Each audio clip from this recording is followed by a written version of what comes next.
All right, good afternoon. Or evening. Oh, this is...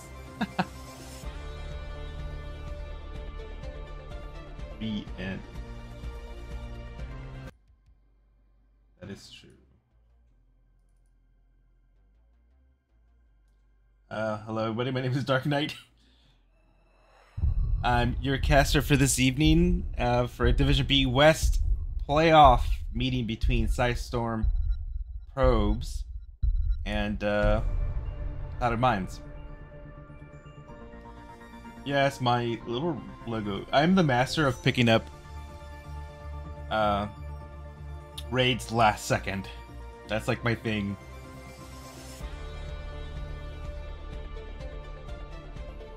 They were literally already in the draft set up, and I just jumped in, changed everything I could. Rin. So the first right. Yeah, that's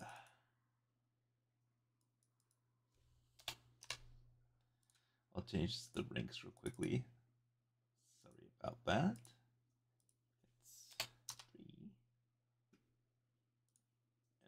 Different somehow. I want it bold.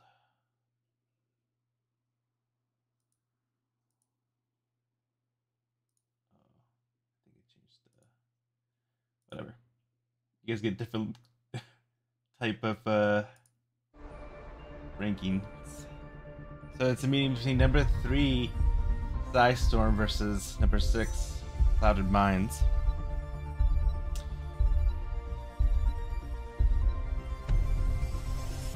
Just to give you a heads up.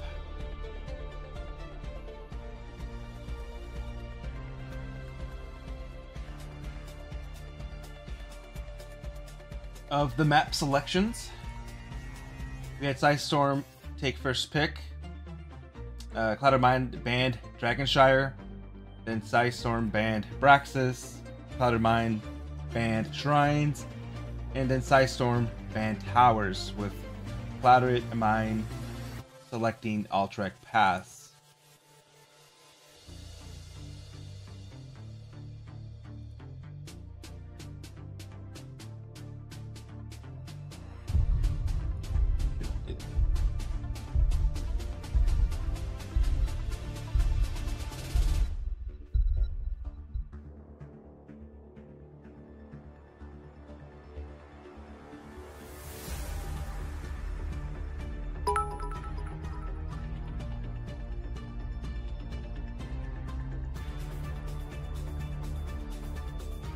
Alright, right away. We have Tychus and a Stukov bands on the side of Psistorm, and then Clouded Minds band Vala and Johanna, not surprising.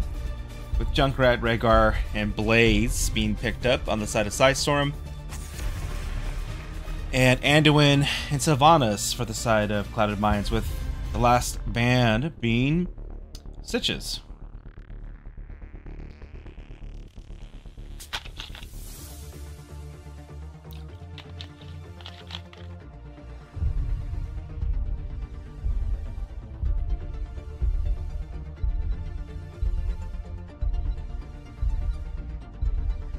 I pause and talking since I'm doing some last minute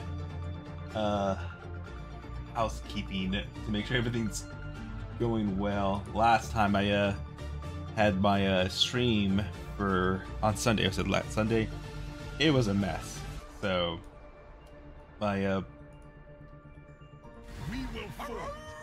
Soothsayer wasn't working. I couldn't update anything on Twitch. It was a big disaster. But everything looks a lot better now. The final ban for Psistorm was Malthael.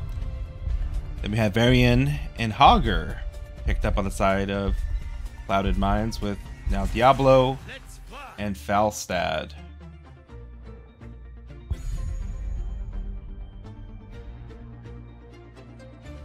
Psistorm having Junkrat, ever so annoying.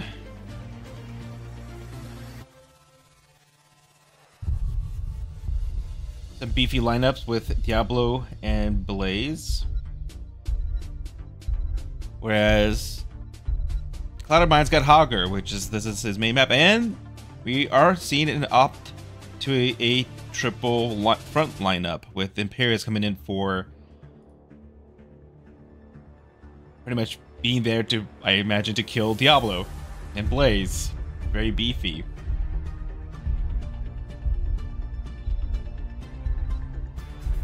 Thanks for the... I just saw the cheer, Weenus. Thanks for the cheer there.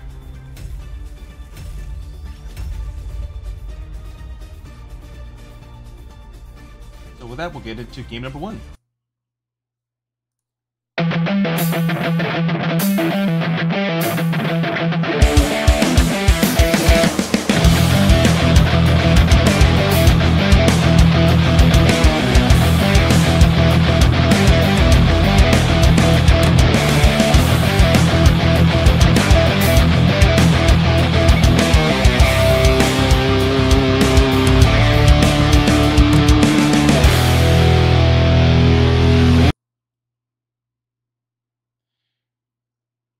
I played the wrong video. I just realized it's season 17. We're in season 18. So, still a little scuffed. But with that, we do have Psistorm. We have Ron on the Rhaegar. Red Rook on Diablo. Conflicted on the Falstad. Stormsword on the Blaze, and Valera on Junkrat. And then we have Pterosaur on the Sylvanas, Nolius on the Hogger, Muffin Man on Anduin, and Jaggerob on Varian. We have the father and son duo.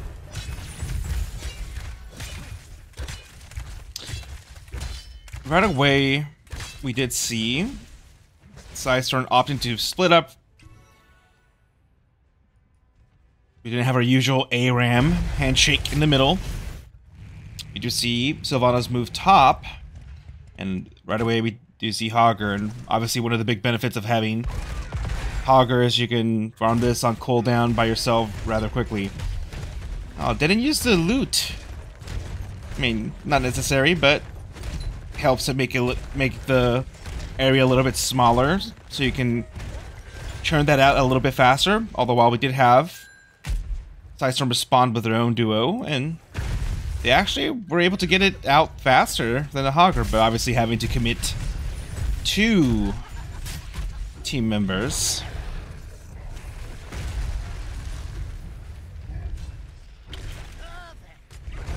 We do have Junkrat, who's gonna be, I imagine, rather annoying.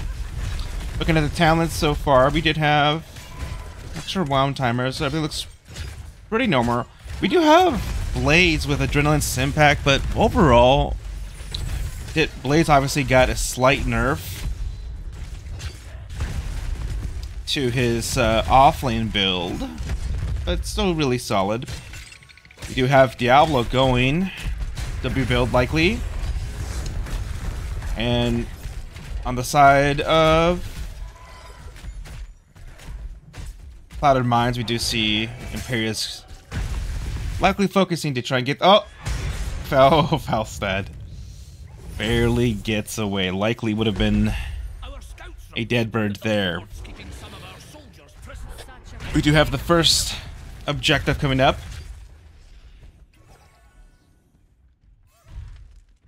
With Hogger and Blaze. And I imagine if you're Psistorm, you're very much aware that they have a combo of Varian, Sylvanas, and Anduin. You have both teams, again, get on their camps. Obviously, Falstad's going to try to take advantage of the global. Soak a little bit more. Ooh, that's a little brave.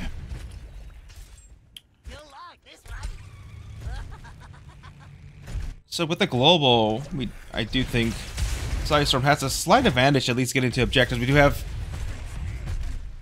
Diablo with a charge on Anduin, but able to get away. We do Kian on Imperius, landing his stun. And real quickly, quite a few members of Psistorm get rather low.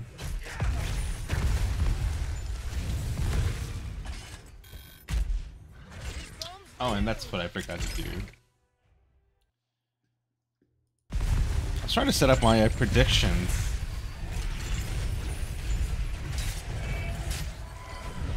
There you go. Let's see. Can I set that up? Teams don't fight. You're not allowed to fight while I'm trying to change or set up the prediction. I wanted it before the first objective. Let's see. Should I do this? I'm gonna break my computer if I do that. Teams don't fight.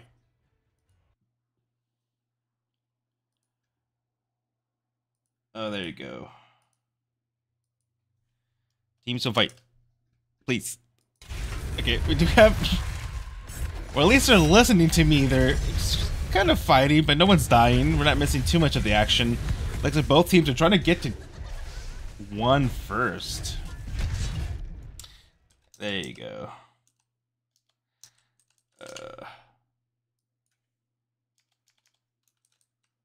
Can I do this before they do anything? Alright, I did it. Kind of late. I feel so rough. Like I said, this is like the first time I've been actually streaming a match in a while. So I feel kind of rusty.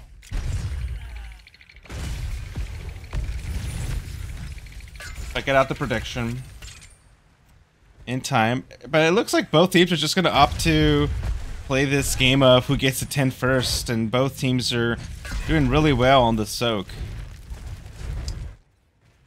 Imperius obviously going Holy Fervor to help with the wave clear. I think once you have Holy Fervor, Imperius has some not horrible wave clear. But obviously until 7, it is rather slow. We have both teams picking up 10s, and right away we do have Mind Control, Angelic Armaments, Light Bomb, Portapult, and Warbringer. Interesting.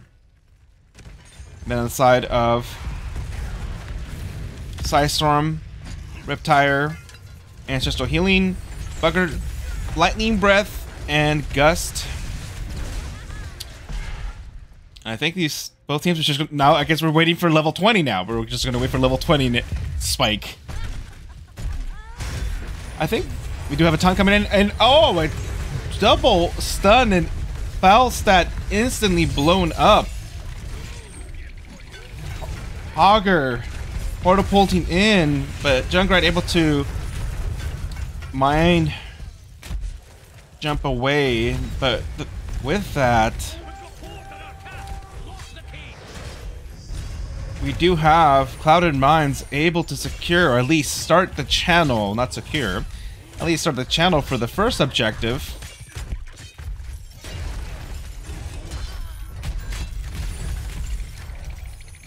We do have all members back up, but Gust and Lightning Breath is still up for Psistorm. We have the stun, but the follow-up stun as well from Imperius, and Diablo getting chunked with the Gust blowing the members of Clouded Minds into the wall, but not before they're able to secure the first objective. But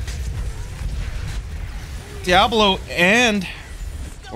Diablo able to use Lightning Breath to get some value, and actually gonna be, oh, can Varian get away? And no, will not be able to get it, and so does Anduin. So although they secured the objective, 4 members of Clouded Minds do fall, and that's gonna leave with Valsa flying down. A rather easy defense, although Blade's getting a little low. I imagine at worst maybe some towers. Nothing actually got a little bit of damage to the mid towers, but yeah, and that's one of those where you actually seen this, or I've been in matches where I think we lost every single objective, but every single time I think we just killed the opposing team and got a free clear, and we had pretty good wave clear teams, so it's like we lost every objective. We ultimately won though, just because we're able to do that, and you can do that. It's not like Parasite Hollow was a little more challenging, and I've seen a few matches like that as well.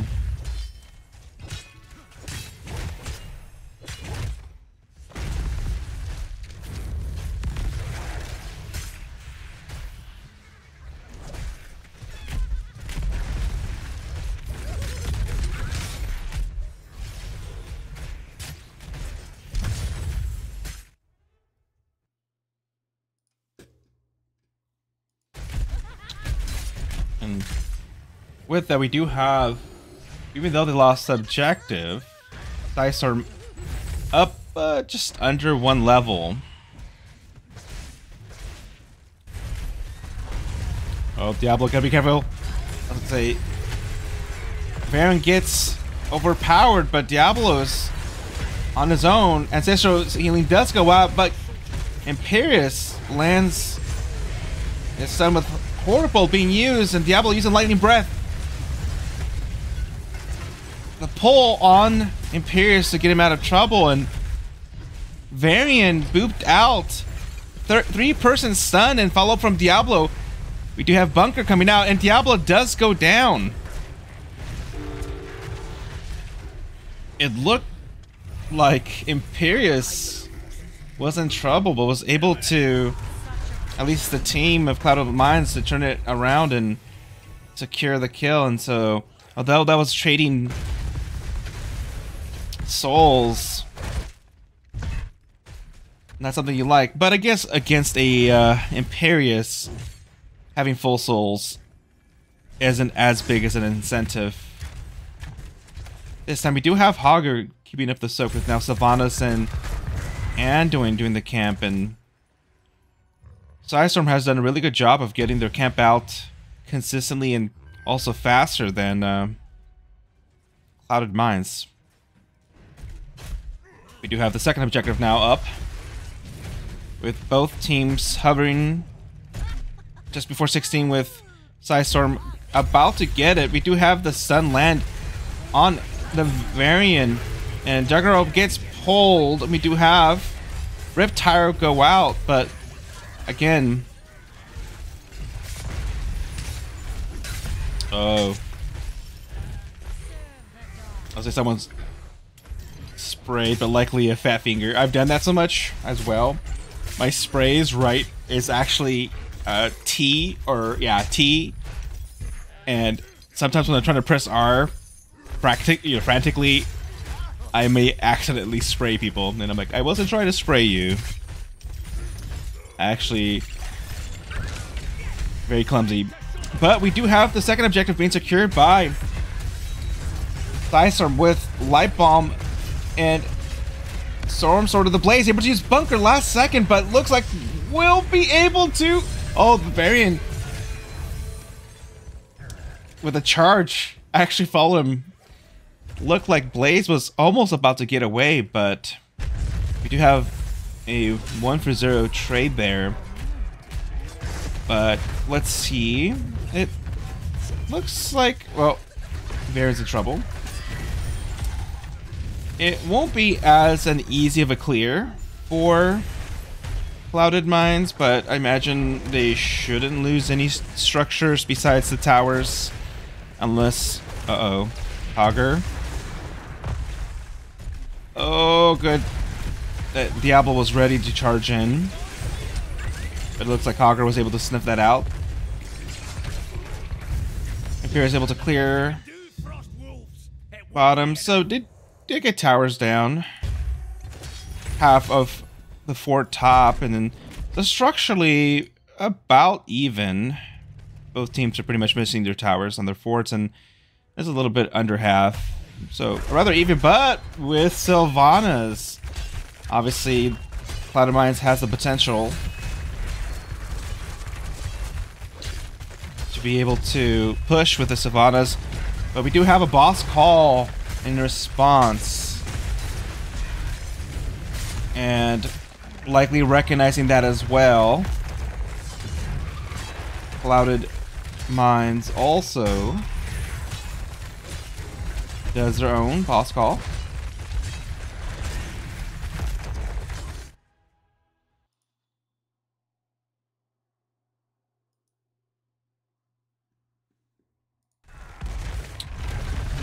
Looks like Psistorm was thinking about contesting, but weren't able to do much about that.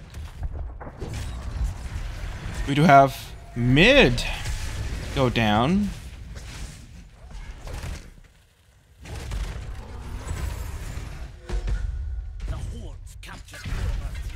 So overall, again, we've kind of seen both teams get an objective and maybe not get as much value as they would like from that. We do have Clouded Minds getting in position to steal that siege camp. Oh, if you're Varian, Diablo has been rather aggressive for those engages, so kind of thought would have pulled the trigger. We do have the third objective now up, with both teams posturing to, and we have to engage on the Sylvanas. Very good talk with Lightning Breath does go out, and a few members of Clouded Minds getting low with Anduin going down, followed by Varian. Imperius left all alone in the back, gets stunned by Blaze, and the follow-up secures the kill. Hogger retreating around, and looks like Sylvana's going to try to get value elsewhere. I would say maybe try to do that camp, but that's rather risky. I imagine likely at some point Psistorm might check that, but again, with Sylvanas, you're able to get some sort of value. We do have Blaze gonna try to do best that he can do to defend that, but they are gonna be able to get bottom. Although Falstat's able to get some push top.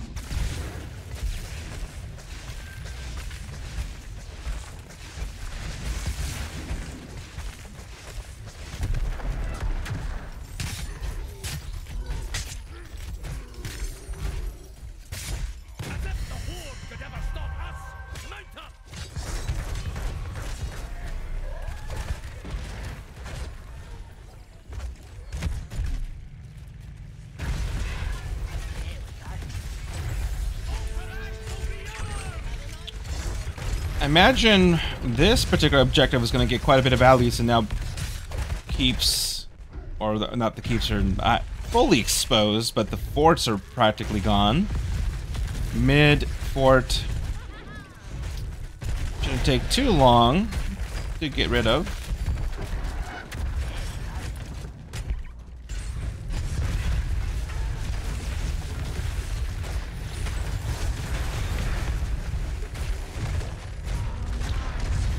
The tower's down now. Keep is exposed a bit. Likely going to take, I would say, at least half damage, potentially. Auger's going to try to do his best to clear top. Did so. But now we have the bottom. I forget what these are called. Alliance Cavalry, of course. Auger gets booped out and then rolls away and pulled by Anduin. We have Riptire being used. Gonna get a little bit of value. So Psistorm able to get some pretty good damage on at least one of the forts. It looks like Psistorm is posturing mid, looking to try to invade. I'm not a big fan of this. Here's engaged with the light bomb into the Gus. Actually, we did have level 20s. We did have the upgraded Gus with Lightning Breath now coming out, and 2 members, 3 members.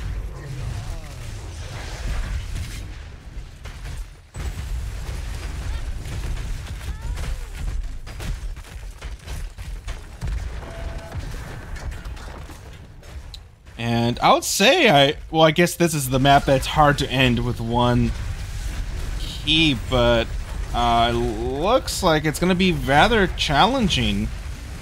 With 2 keeps, obviously with the armor now reduced, I imagine, yeah, I don't think, yeah, Clouded Mind's likely not going to be able to stop this.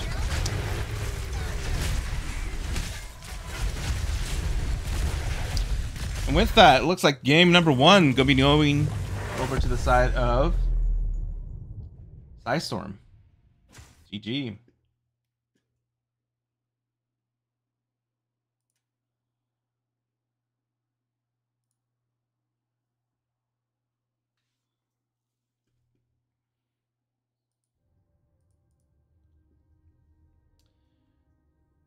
So, a very much back and forth matchup. Both teams, as we saw, kind of playing the slow game for the first objective, and then after that picked up both trading, capturing objective until the third one, in which Psistorm was able to get or secure that objective, then after that be able to kind of move forward and slowly whittle down and take advantage of some engages. We did have the level 20 kind of engage at the end. Wasn't really a big fan of that. I think overall with the tools that Psistorm had, it kind of slightly favored being in a choke, especially with the variant who doesn't have, the ability to last too long, didn't have shield wall. But we do have game 1, very exciting on both ends. Here's some of the stats for you to check out while we're waiting for the next match. Junkrat, obviously, and Diablo actually getting the second most damage. And that's talents there to check them out. We just see Diablo go full W build with Lightning Breath, so big fan of that.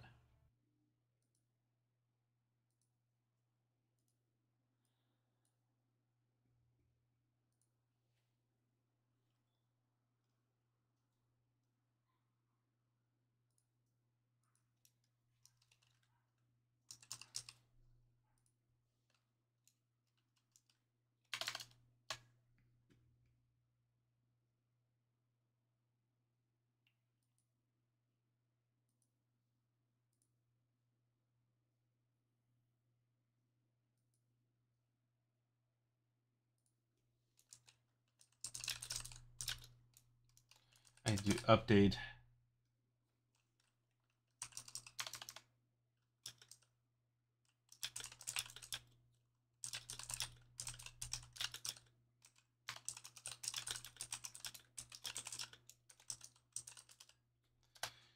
myself and Toki. We switched up who was doing the matchup, so kind of updating teams. And we did that switch. Looks like we do have the next map up. It looks like it's Cursed Hollow, but let me switch over to at least the map selection so you can see.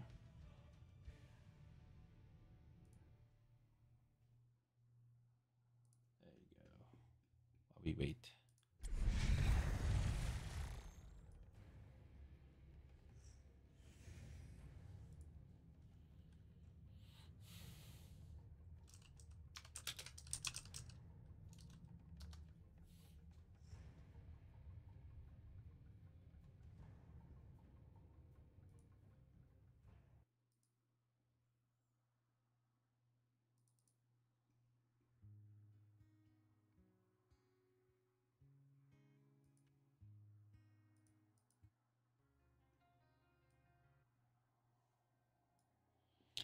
So it looks like it was picked by Psistorm.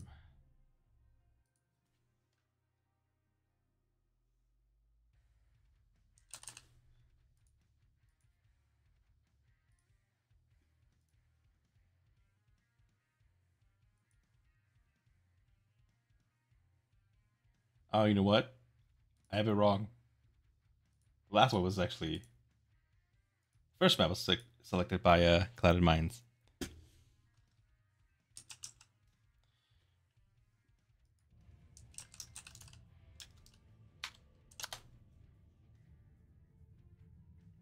Yeah, but first match there, overall very solid by both teams. It very much came down to the last fight, especially with the Sylvanas, right? Getting 3-4 members on either side pretty much can secure the victory there. Maybe slightly easier for Psistorm, you know, if Clouded Minds would have maybe won there. Would have had to, you know, travel across the map and then use their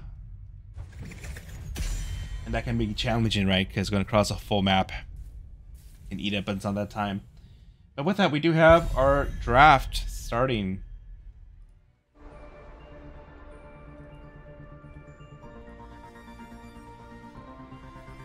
I need to update the prediction.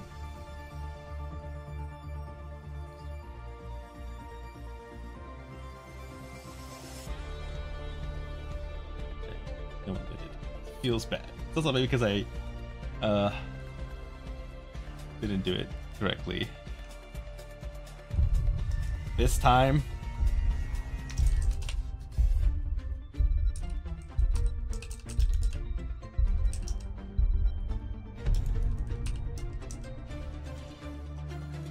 I'll start it early. I'll maybe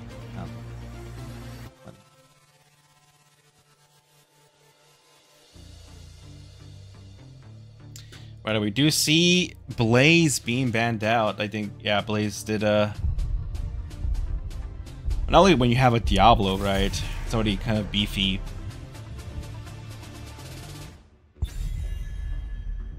Although Imperius was able to get some value early on, those late game matches, just very challenging to kind of get in there and stab two very beefy bodies with all the tools that Psistorm had.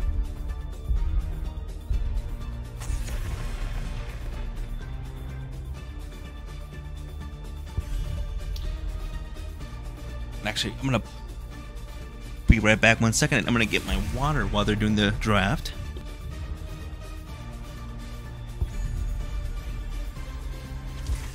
The crusade calls.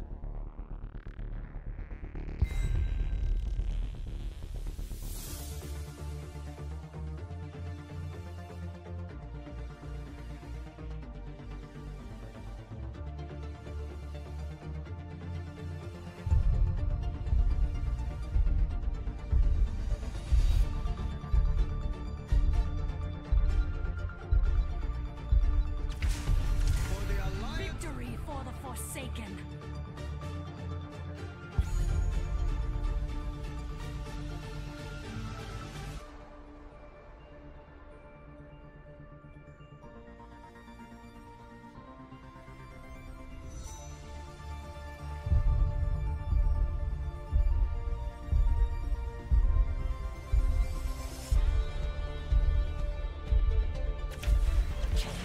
I will fight to my last breath!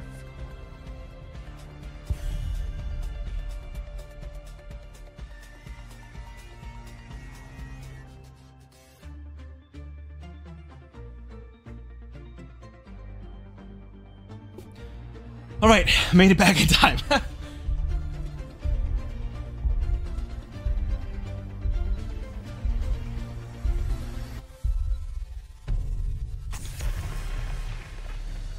So we're seeing the same bands from Psistorm.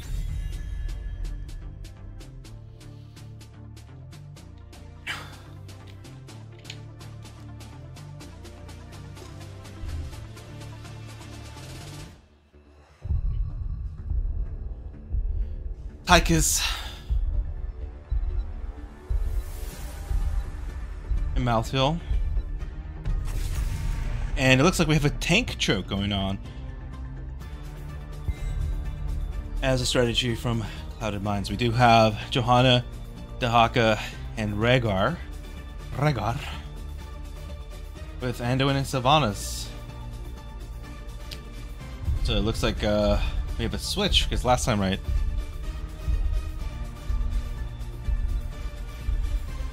Anduin and Sylvanas were on Clouded Minds.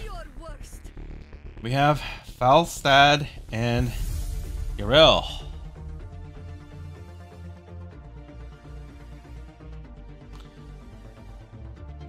Both teams picking up a global. Getting on these very large maps. Very significant. Ha! That's identify. I didn't know you could do that, Weenus. It's pretty cool.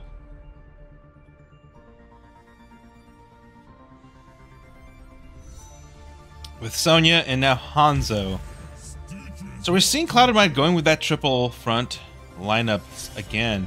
And now the Stitches. Oh yeah, Stitches was banned last time by Clouded Minds, and this time opted. This is a map where it can. I mean, just personally, I don't like Stitches too much on this map. But obviously, if you're able to get, I mean, pretty much if you're able to land your hooks, right? Then yeah, it's great.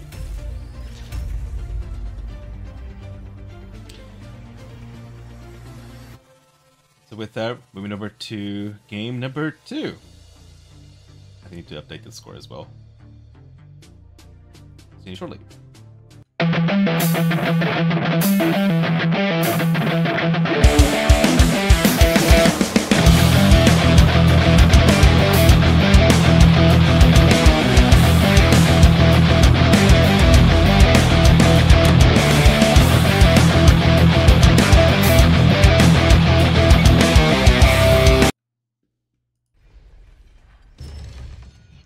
This time I was like, I'm not gonna let the Season 17 logo show up. Confuse people. We're in Season 18. So we have, this time, Valera on Sylvanas, Ron on the Anduin, Storm Sword on Yrel, Red Rook on the Stitches, and Conflicted on the Falstad. We have Kian on Sonya, Elias on the Dahaka, opting to go top and bottom lane respectively. Jaggerob on Johanna, Terror Soar on the Hanzo, and Muffin Man on Rhaegar. And by the way, we do have Hanzo potentially being in danger, able to use agility to get out, and that's going to be the key there. If Stitches is able to land those hooks on the Hanzo, very squishy. We do have Falstad and Sylvanas going bot lane, which might make it rough for Dahaka to defend solo. We do have Dahaka digging top with Sonya now rotating bottom. Either way, that's still a kind of rough matchup. But at least Sonya's able to kind of maybe sustain a little bit. Did they go block? No, we did not have a block. Actually surprising. I mean, I guess W build is fine. I always just think, especially like a Falstad, Sylvanas, you can get some pretty good value out of block.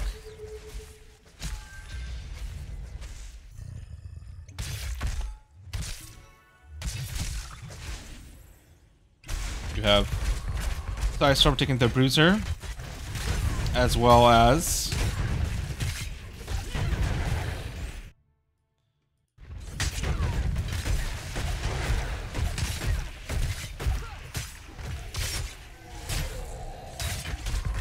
this time we do have right about that same time, with both tanks just hanging out mid.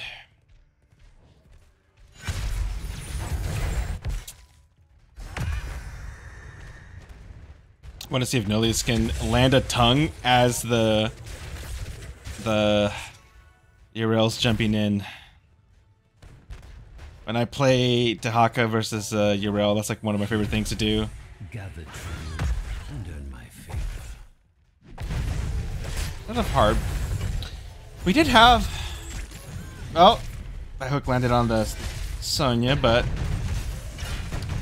not the easiest targets to kill. They did clear the bruiser camp faster, and they were going to get some structure damage to the mid towers. Falstad getting chunked, having to back, but obviously having a global doesn't matter. Surprised that Falstad wasn't top lane, obviously maybe to take advantage of the global to kind of match the Dahaka. Dahaka's going to be able to clear that top bruiser. We do have the engage on Cloud of Mines, but now Johanna having to use Unstoppable to kind of step out. Dahaka still trying to deal with that top camp. And the channel, they're not, oh, the interrupt by the Hanzo W arrows able to get in. We do have the blind from the Joe. Oh, the hook on Hanzo. That was level 13. Would have been rough. And the Haka looks like they dug in. Sticks his tongue out at the direction of somebody, but misses.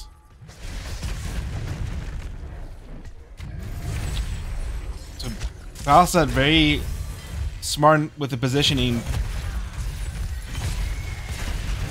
We do have Sonya getting rather low. Hanzo and Sonya will be going down, but Stitch is rather low.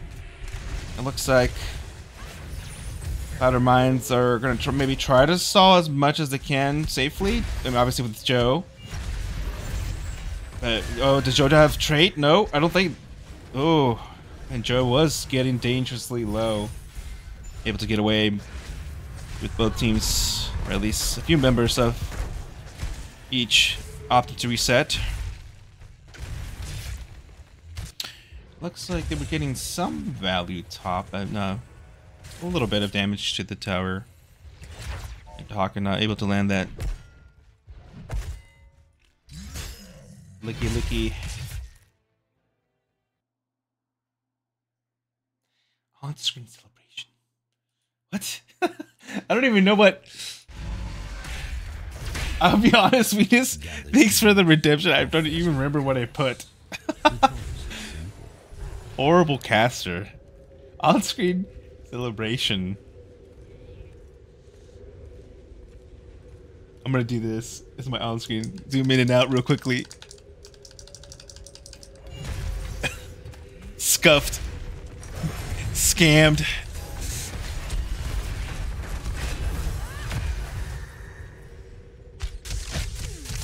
And we do have, it looks like Cloud Mines are going to opt to maybe get some value top, and I guess I'm okay with that, right? It's on the side of Psistorm.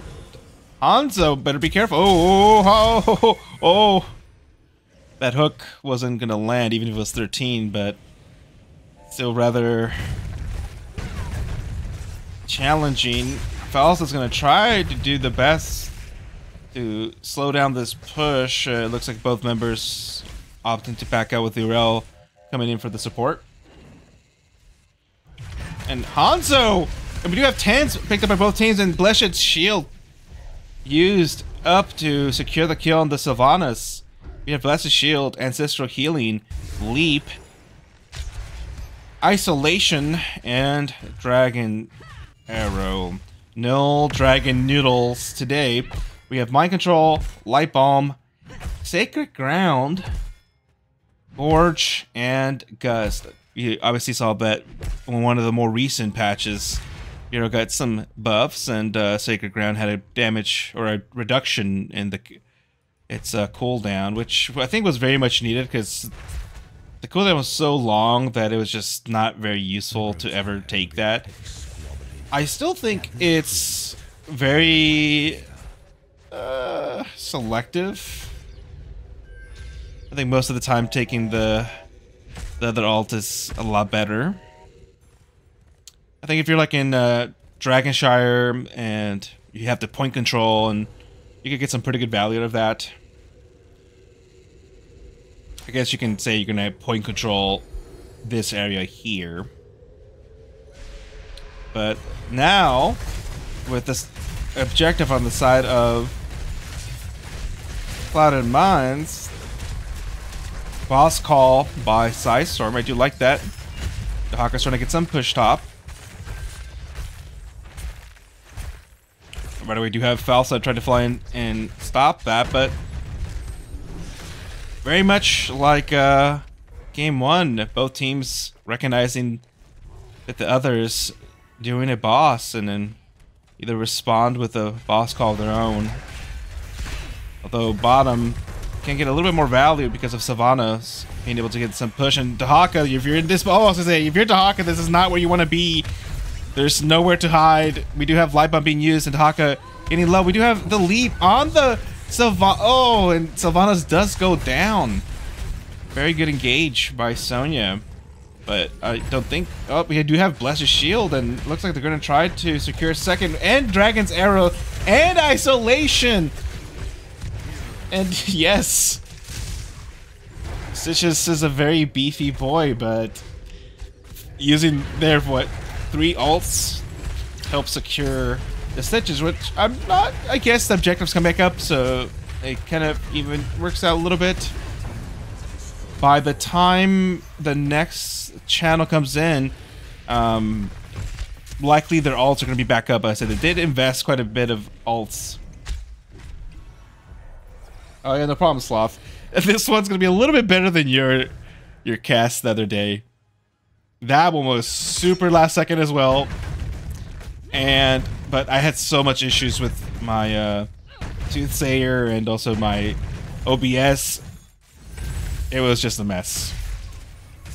So also thank you for letting me be guinea pig my cast with you guys. Obviously this time a little bit better. But in the end, even if I just cast and I don't talk, still better than having to rewatch the replays, right? Or not have a cast at all. We do have Psistorm moving over to take their siege camp. Dahaka trying to slow down that push again.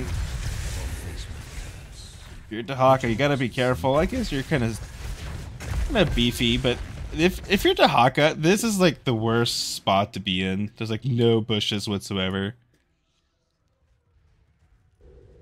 We have the next objective now again in the hook. And, oh, I didn't call out, we did have Gorge, but Johanna able to use straight, but still.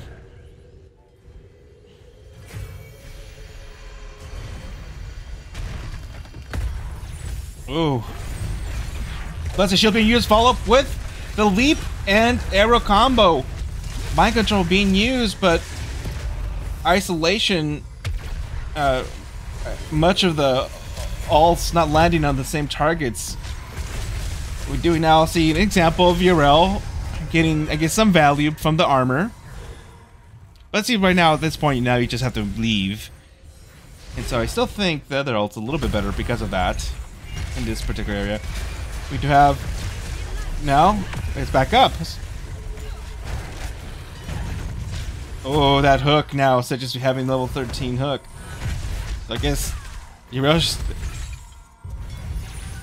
Oh, mind control the Haka, which is not a horrible target, but the cleanse used right away. And Johanna about to die, but actually gets gorged. But Urel does go down. Johanna likely, will be going down, but able to survive for at least with 47 health. Able to survive for the time being. It just goes down, but leap back up for Sonya. Able to get on the Falstad.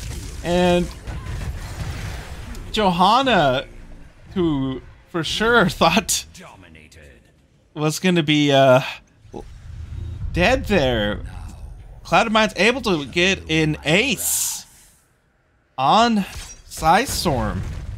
And with that, the timers are not too long, but we'll at least for sure get one keep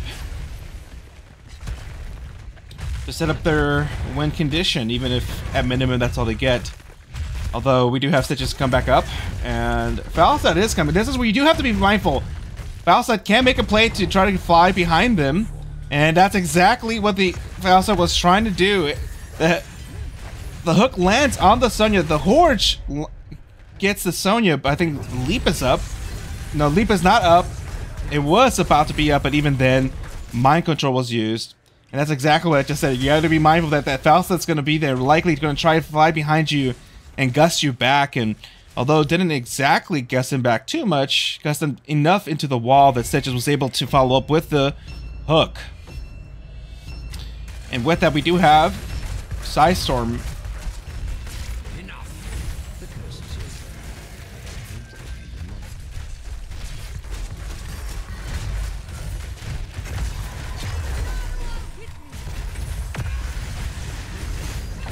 I was gonna pick up a cast, and I just spent 2 hours trying to fix my setup. Yeah. Well, were you trying to pick up this match? I was initially gonna do CCS Mofos. I was pick one or the other, and I just got back home from work, and I was like, well, I'd rather just chill for a little bit, set up everything. But I'll talk about it a little bit. We do have a boss call again. Cloud of Mind was trying to do it, wasn't able to leash, but it looks like they're going to try to engage. Blessed Shield comes out, leaps, yeah, exactly, yeah, on the Anduin. Oh, Anduin, we do have Ancestral Healing used. How is Anduin alive still? Uh-oh, Rhaegar does get hooked, but even with all that, no one died, but we do have catapults, which shouldn't be too much of a threat, but we do likely need the members of Psistorm having to go back and clean this up. But we do have a boss on its way, and so there was actually a boss as well on one of the keeps of Cloud of Minds, able to chunk it down to just under 40%. Yeah, but like I was saying, when I was just got home, I was going to do the CCS Sexy Mofos, but then Tokibi, I guess they selected it maybe at the same time I did. I just selected it to claim it, and kind of right away went to Discord and said, hey, I have your match. And then I realized I didn't, which worked out, because then I was like, okay, well, I couldn't do both, because, you know, best of 5 series, very likely that if it's 5 games, you know, wouldn't have time for both. We do have the hook miss. So it worked out. Both games get casted. I had to rush a little bit for this one more than I thought, but it worked out. I had already done some setup before that, but I thought I had a little bit more time.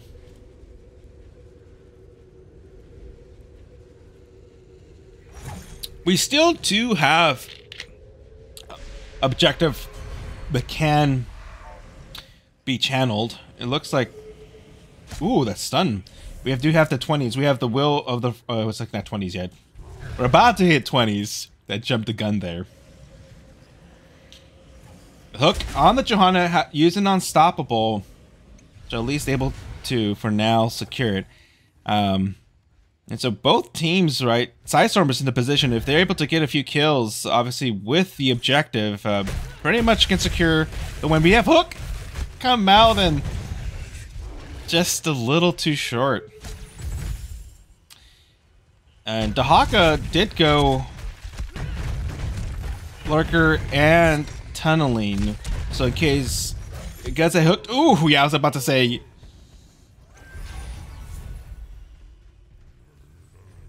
As a Stitches player, that's something I'm pretty mindful of when I play against Stitches. I always think of where would they try to hook me from.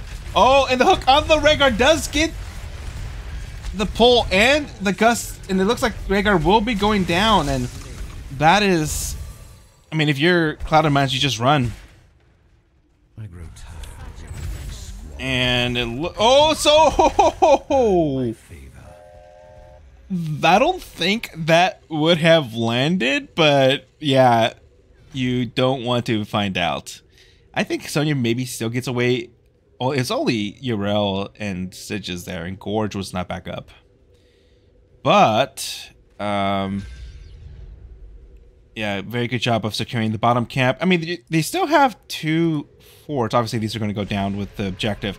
So if you're in Cloud of Minds, you're obviously not ideal, but this is not at, you know, level 21, 18 minutes. You still have 2 of your forts, and it's more important to protect this. So they're not in a horrible position. We do have, oh, the Haka, you don't have speed. You better start running. No, dinosaur, no. Uh-oh.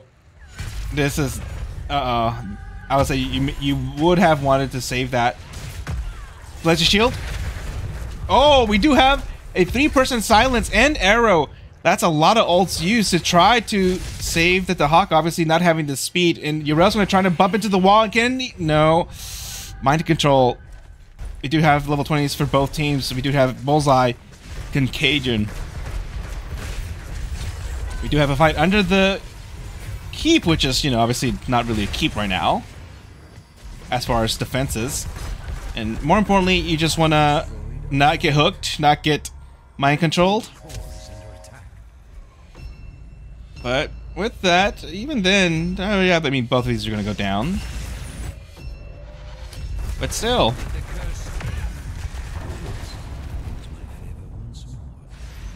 We do have boss, and it looks like Psistorm right away going to it, and it looks like we're going to get likely a fight for the boss. And are they going to be able to get in there in time? I don't know if you can contest this. They do have Huck. Joe does get hooked, and then we're going to look for the gust probably. And Unstoppable is used, and we have to follow up. Nice. The arrow misses, but the leap on 4 members. Then we have the gust used, but in a spot that doesn't really get too much value. And oh, we do have now the mind control. It's upgraded. Obviously, it's has like a 2-second cooldown. With a 2-person Contagion isolation. Oh, those hooks have been so close. We looked like we're still trying to. Haka was stepping back. Mind control and hook. They have so many hooks and mind controls and tools. Johanna's now going to be in a rough spot without having. Haka hasn't been here the whole time. Now that's the target you want, but Hanzo able to use. Oh god, that cooldown is ridiculous. With the, I mean, the Haka is not the worst target. We have to leap now, and again, this fight we've had so many resets of ultimates. The Haka not able to land the tongue, but arrow this time does land, and we do have Stitches go down. I mean, if you're, yeah, they're gonna try and take the boss now, but that cooldown, a Dark Lady's Call, it's could have reduced by 25 seconds. It seems like it's up every, 10 or so. Then we had Censure, Seraphim, Master Hooker, and Wind Tunnel. Bullseye, I already mentioned this, Ignore Pain, Farseer's Blessing, and obviously Radiating Earth. But that was a very long fight. Obviously, many of the heroes have cooldown reductions, but it seems like alts were up at least 3 times or more for a few heroes. This is just ridiculous. And you don't see it taken as often. Obviously, Arrow, there's that mind control. I think obviously Arrow's usually the better ult. But even then, you have to be careful or mindful of that gust. This is... Oh, we do have... Again, there's the gust. Oh, and that's exactly what I said. You gotta be careful, but not exactly push into the walls. Slightly, but in an angle. Rhaegar trying to spread the heal. Sonya is just spinning away. The boss is still about halfway, but it looks like they're going down. Johanna does get gorged to try to... No one's attacking Hanzo. And I thought they could have maybe stopped it, but Hanzo, I mean, the boss still had plenty of health. I think it was kind of deceiving. But we have game number 2 now secured for Clouded Mines. So we're at least now going to have 4 games, right? Which is great. That was a very fun match right there. Lots of fights where a lot of ours were pressed, right? A lot of ultimates were pressed, and no one died.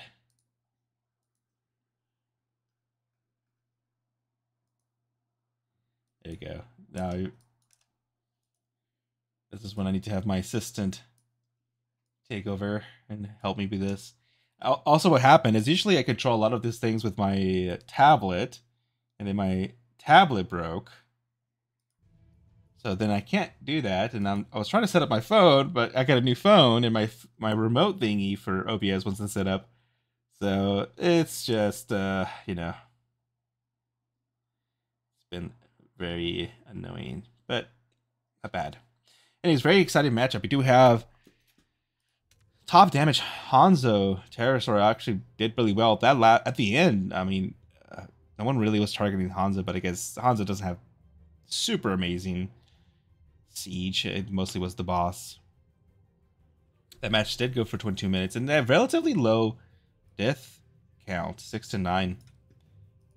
Last time I did look at the healing, we did have Anduin and Rhaegar about the same, with XP relatively much the same. And so I initially, you know, I thought I thought the Stitches, you know, did get some pretty good picks at late game. Once you have the pull with an Anduin, and then follow up with a Gus, right? They did you gorge somebody and just Gus the rest of the team. I think a couple times they did that with Johanna and Haka, which obviously have tools to get away. So with that, we'll get into our map screen so you can check out the updated info.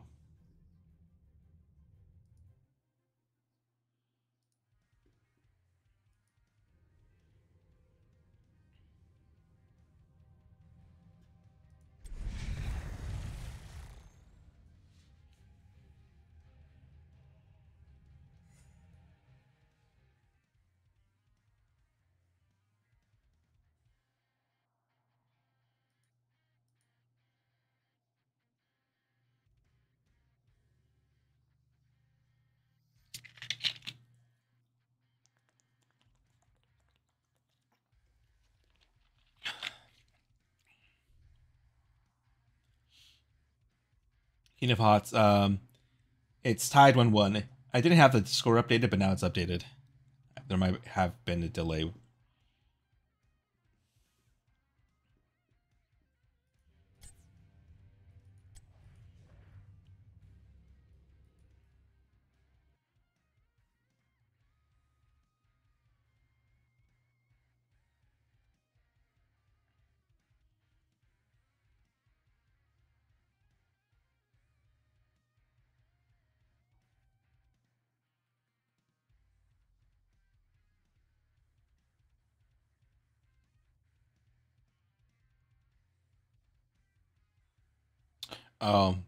I just realized that on the map selection, it's not correctly showing, or the winner text is like shifted over. So on the left-hand side, it should be who picked the map, and then the right hand is the winner. So first map was All Track, picked by Clouded Minds, and the winner was Psistorm. Game 2 that we just finished was picked by Psistorm, and obviously Clouded Minds won. So now we're tied 1-1.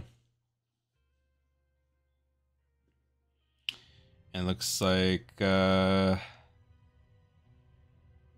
going to be going to Garden.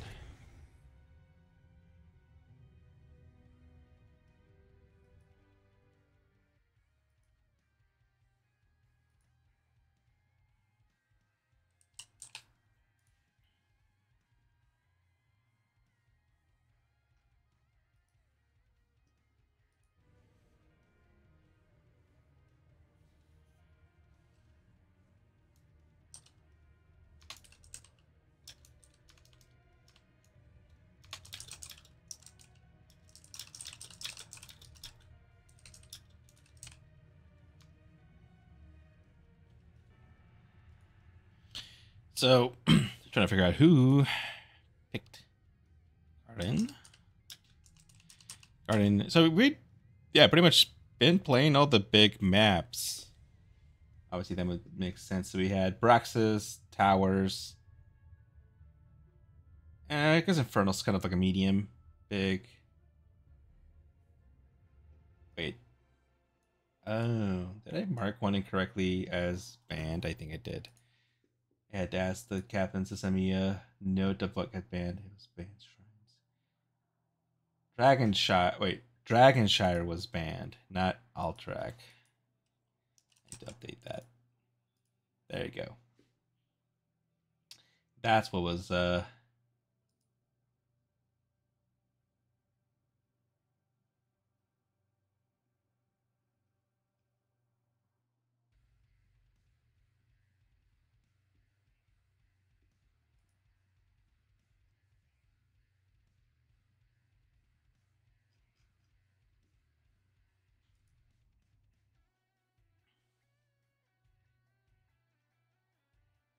So it was Dragonshire, Inferno Shrines, Towers, and Braxes that were banned.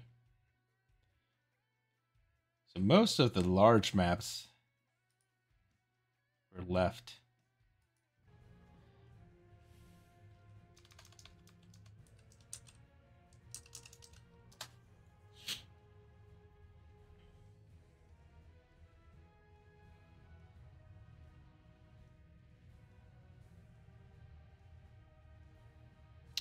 Looks like this time Clouded Mines picked.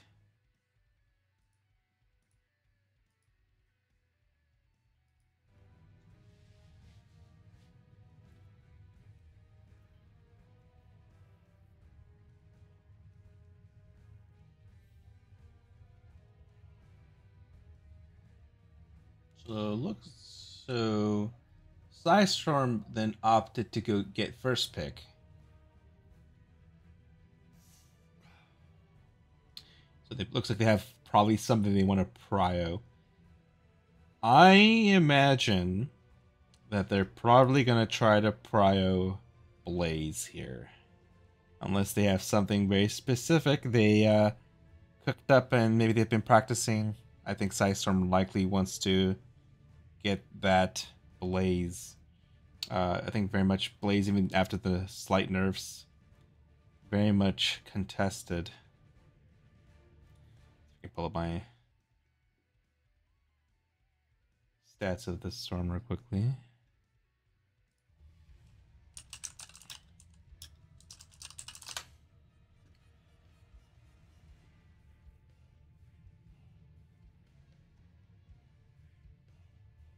I've always meant to try to get my stats of the storm integrated with my OBS, but always just don't get to it. It's one of those things I say I'm gonna do it and I never do. I just do it the old-fashioned way.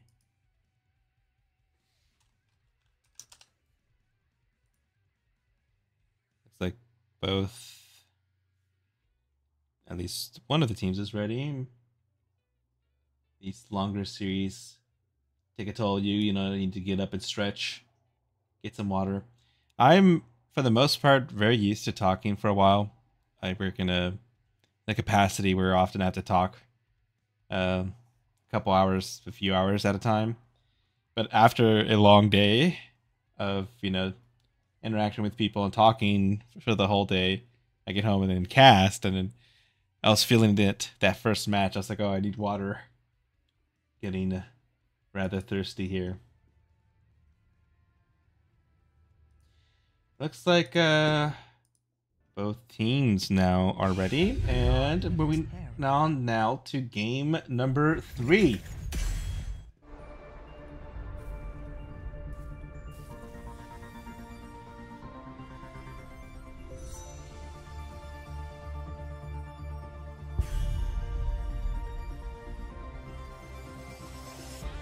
And I'll do my prediction so I don't forget. I did last time.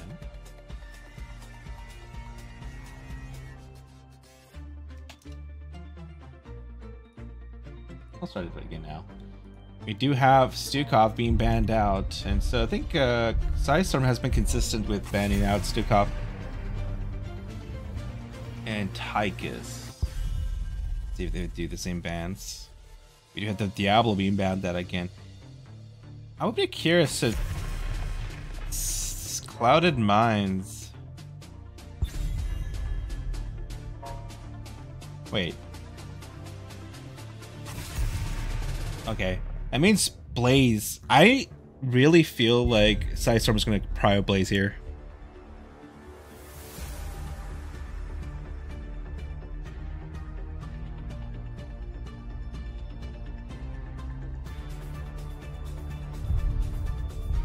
That's my gut feeling.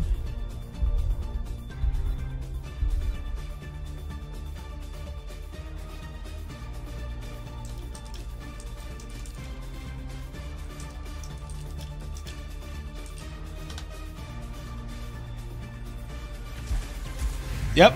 Oh, well, actually, no, it wasn't. They prioed Junkrat. I looked away and I saw the Blaze pick and I was like, oh, I was right, but actually sort of right. They prioed Junkrat. Okay. I mean, Junkrat's really good here. But this time, I think maybe Clouded Minds sniffed that out, or maybe thought they should probably take that away, because it did ban it last time. So maybe they figured, let's not let them get Blaze. So now we have Storm on Dahaka and a Brightwing. So now they have a double global. And with Junkrat. So they have the potential of getting a lot of coverage on this very big map.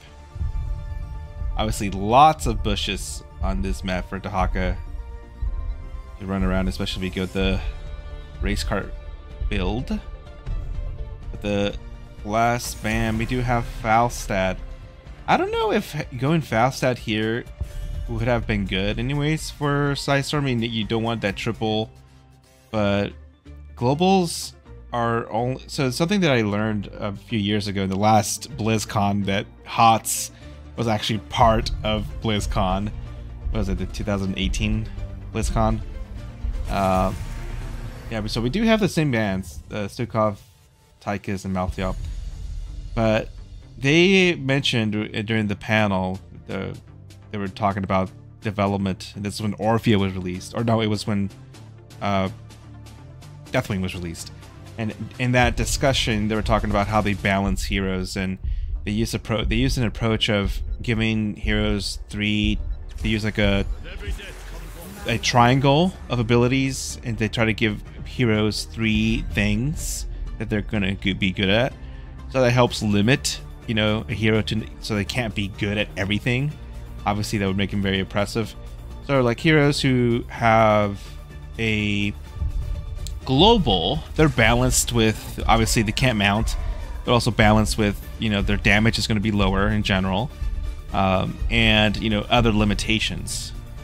And so, we do have Hanzo and Sonya come out. Sonya was able to help out quite a bit. It looks like obviously they're probably going to be going with the double bruiser or triple front line with the Hanzo carry.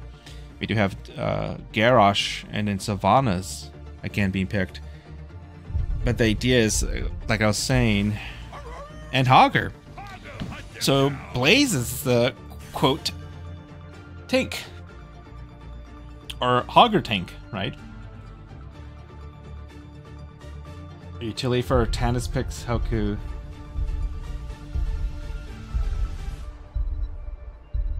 The Artanis picks. These teams are playing real heroes. I'm kidding. So with that, we do have game number 3 in a way. Catch you. We start in Garden.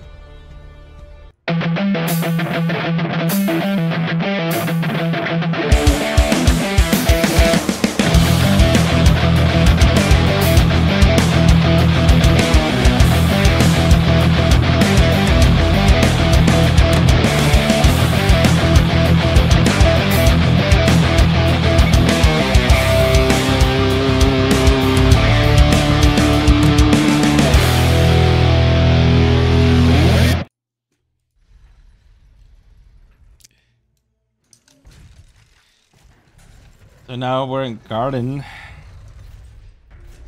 Stormsword on Dahaka. The 4 members of Psistorm going bottom lane. Ron on the Brightwing. Red Rook on Garrosh. Conflicted on Sylvanas and Valera on Junkrat. We have Keon on the Sonya. Pterosaur on the Hanzo, Muffin Man on the Rhaegar, Jugger Rub on the Blaze, and Nelius on the Hogger. And obviously they were trying to get a little bit of value, but Clouded Mind's able to rotate and kind of dissuade that.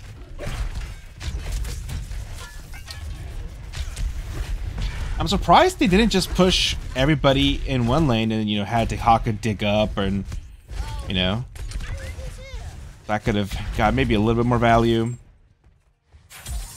And so I personally like playing Blaze as a tank, and that stun. We do have the boop on the Blaze, but first blood secured by Clouded Minds. We do have Storm, and I guess just look at the level 1s. We do have Dehaka. Dehaka's actually not going race car build. I'm surprised, especially since I thought they were going to try double soak like they looks like they were going. But I mean, this one's also very good.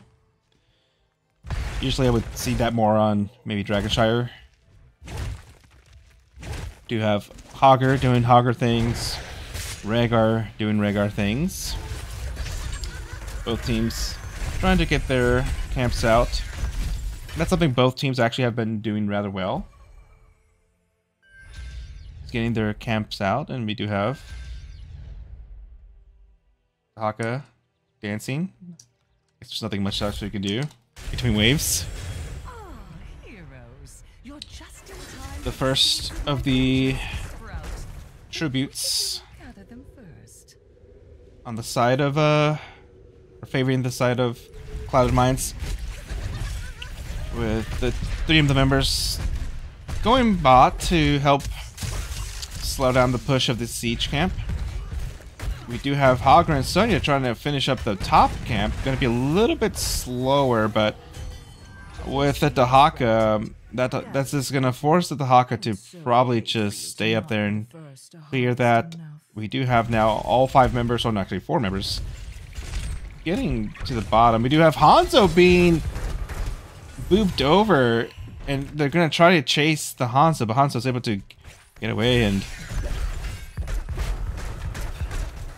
we do have Psistorm cleaning up these little zappers.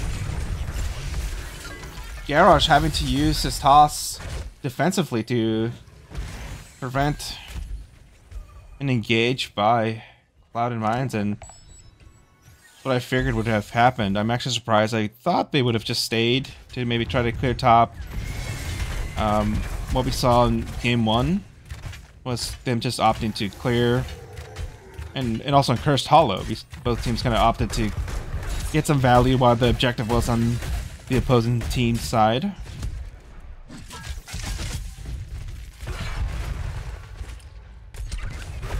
Especially with the Savannas, you could definitely have just said, you know, hey, it's on their side, let's go up here with the Savannas and push.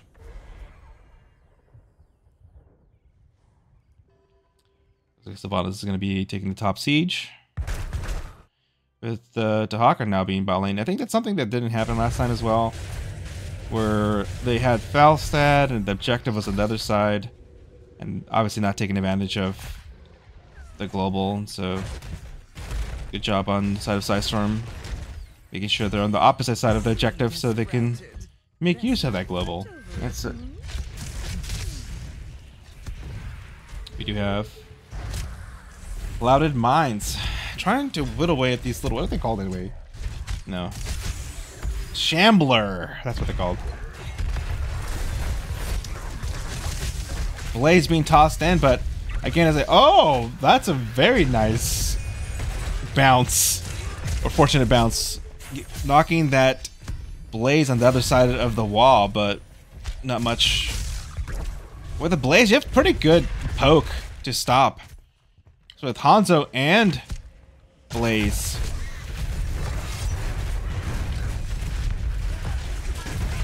we kind of have like a split fight going on. Taka kind of broke up a team, but it has trait Sonya polymorphed and then gets bye-bye. Followed up by Blaze. So, although they're rather beefy, it's likely the damage is...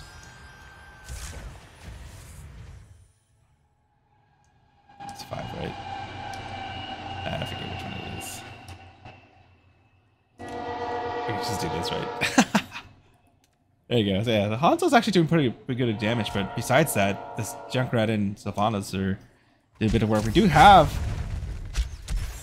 Psistorm all the while trying to get some value top with that siege. It's about half of that tower. Members of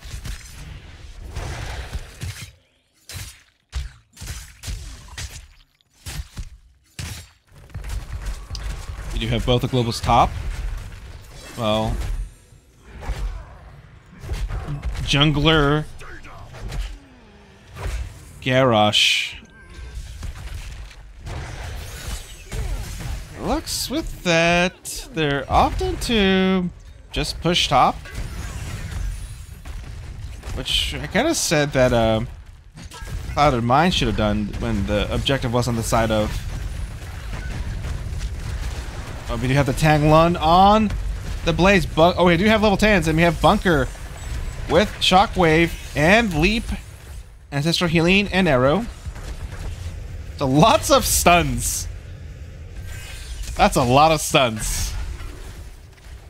The Blaze stun, then Sonya Leap, Hanzo Arrow, and Shockwave. So any squishy likely dead if they're caught in that combo. We do have the Blaze, Poly, and Tongue Arrow being forced out. I was saying Bunker is already taken out. We do have Riptire, Blink Heal, Isolation, Decimate, and Wailing Arrow. We don't see. We're not going to be able to see the 5-second mind control this time around. And with that Blaze kill, Psistorm able to take down the top fort. They have Hagar all the while bottom, trying to get some of that soak. Do what must be done. Psistorm, just a little bit under half a level lead, but obviously, I'll say they looks like they were trying to give it, but actually, the stun leap on the Dehaka. I don't think that's the target you want. We have Bunker that does come out. So you want to have that land on Junkrat or Villar? Obviously, easier said than done. Junkrat's staying kind of far away. We do have Sylvanas now working on top siege. I thought Sonya's going to do a little bit of soak and then maybe probably going to do their bruiser. The Hawk starting their own bruiser. So this is going to be rather significant, right? Because if you have the objective coming up with the push of one of these camps, you can get quite a bit of value. We do have a neutral. Yet another seed. I trust you know what to do, heroes.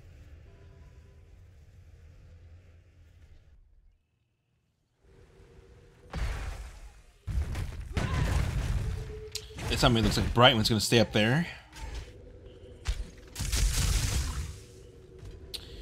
Hanzo did go full W build, so there's going to be a lot of arrows bouncing around, or scatter arrows. Blaze. Oh, I was going to say, is Bunker? No, Bunker does not go out.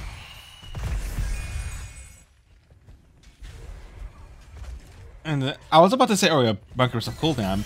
I was gonna say earlier, I don't mind playing Blaze as a tank into a Garrosh, but then that kind of shows why it's still rough. Obviously, if you don't have Bunker, it looks like it is Blaze going It's not really full tank build. I would have taken the trait as well. That damage, because the idea is, you know, you get tossed in, you pop your trait, you have damage reduction, you have attack speed slow, or your damage reduction on spell damage. You have the one shield, right? At 16, you take the spell shield. You're very tanky at that point.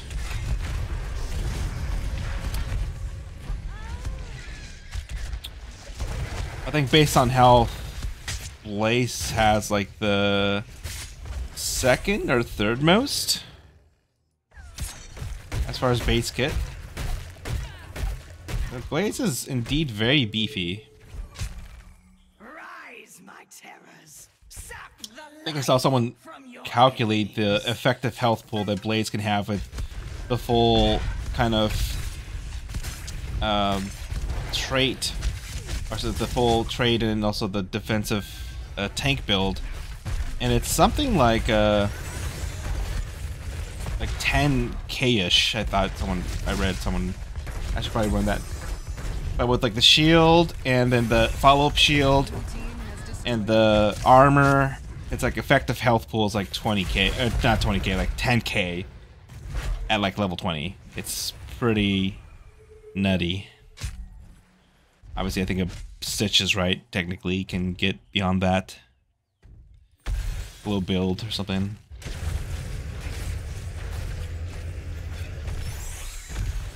So we do have 16s that were just reached by Clouded Minds. It won't be long now.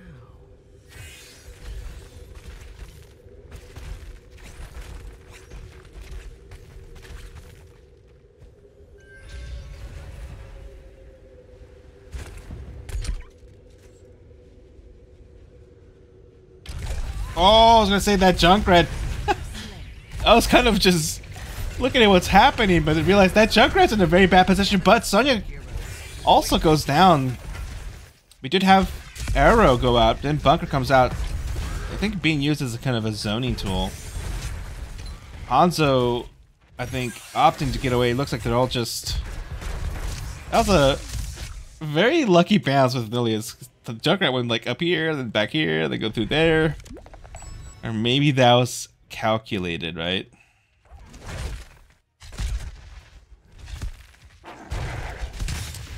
I don't think it's this map that I've seen. I'm pretty sure someone has done it so they're able to go from like here. They bounce here, bounce there, and then like it bounces there. Bounces here. Are you ready for it? Like there, and they're like able to kind of just bounce all the way up to the top. Oh, and we do have the tongue land on the Sonya with a leap used on the Dahaka again.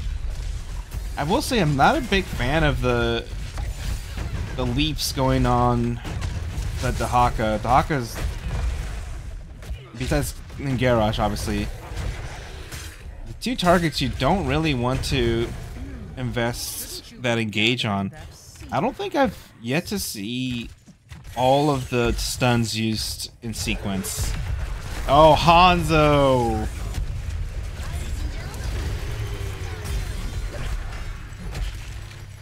Yeah, Riptire going out. I was about to say, Hanzo pulled a Junkrat and just was kind of solo.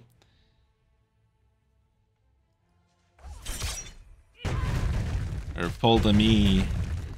Then it's a match last week or something where telling the team, hey, watch out for the bush, don't go into the bush. And in the process, looking at my mini map, I went into the bush too.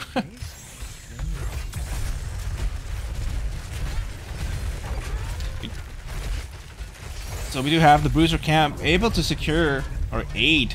We did the tongue land on. Here comes the arrow. Silent sickle up, but Blaze able to use or get away with using their bunker, and just in time we have Garrosh. They'll go down now, kind of in a bad position, and it looks like Clouded Mind's gonna try to make chase, but looks like Brightwing and Sylvana's Junkrat able to get away. But this will be an objective. However, lanes are a little bit pushed. It's going to take a little bit of time for those Garden Terrors to get to their destinations. At least the mid and top ones should get there relatively quickly. But we do have Garrosh and the Haka down for a little bit.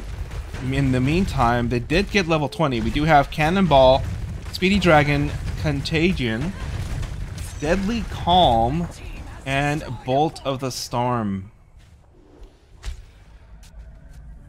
Looks like Clouded Minds might just try to say, hey, if we can get a pick here, maybe we can, you know, make a play to a relatively healthy Garden Terror. I'll check what is that the actual name of it. And they're opting to back out. Waiting to, I guess, trying to get 20 makes sense. Or that they should be picking up 20 right about now. Now they're going to try to rotate on that Brightwing. Oh, Brightwing's able to use Speedy Dragon to Z away to safety. We have No Control upgraded for Fortified Bunker, Farseer's Blessing, Bullseye, and then Ignore Pain. I was gonna say, wonder.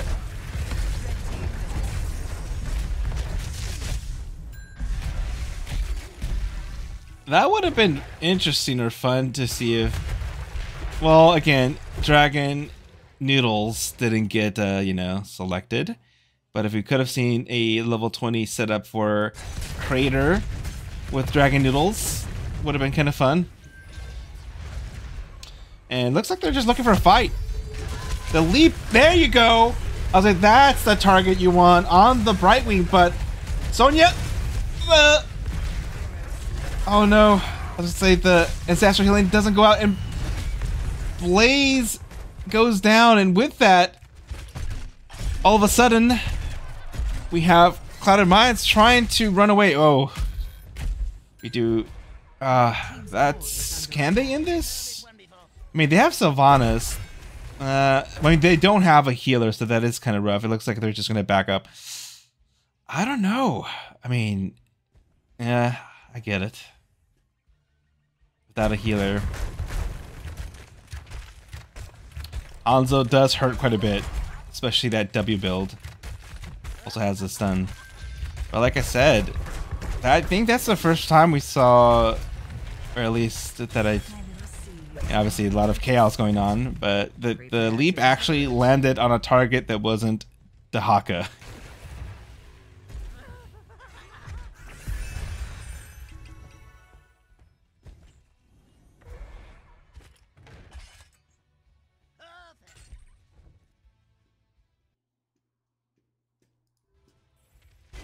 We have a couple camps going up top, but now a favorable...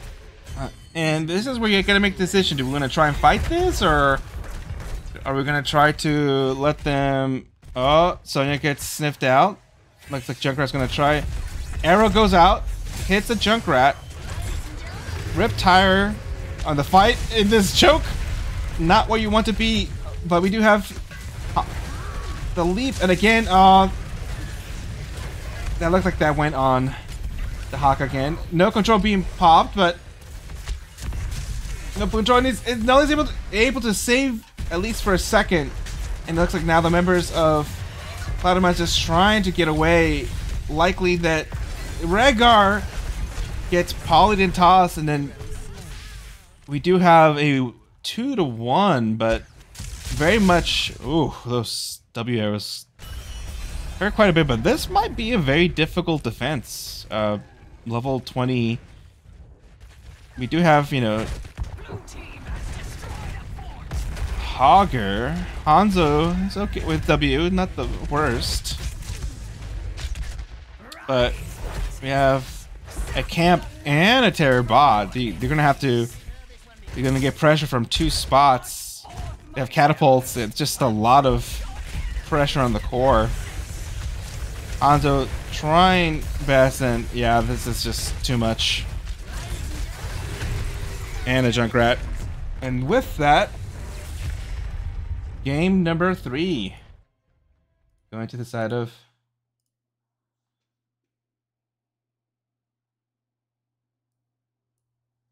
Psistorm. So again, very much like we saw in game 1 and 2, very back and forth type of game going on.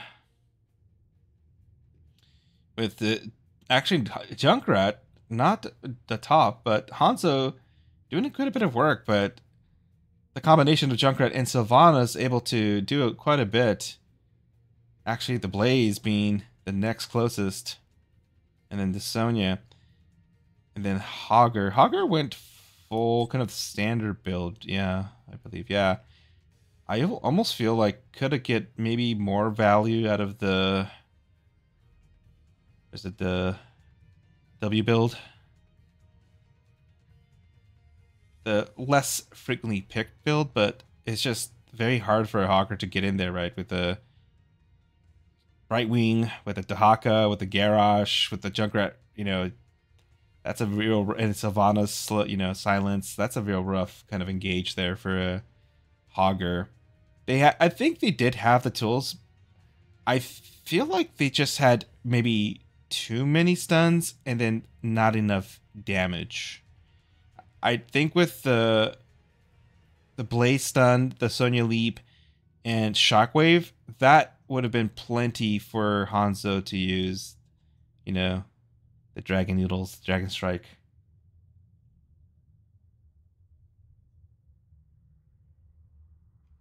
We did see kind of everything pretty much being standard for the rest of the teams, or the heroes. We did have, oh, did see kind of a W build. You don't see that often, as much. And Dahaka, I guess maybe the tissue regeneration ended up being pretty good.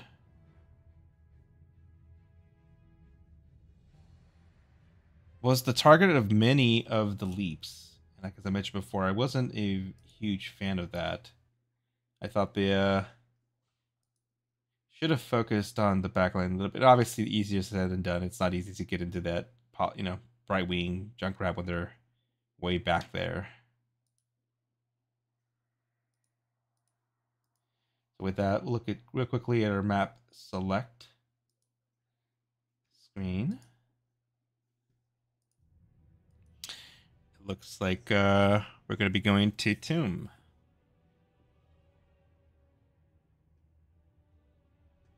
I need, yeah, update this score.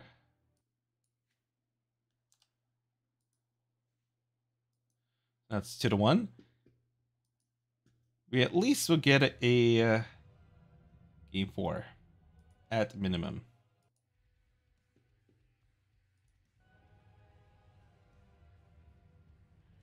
Looks like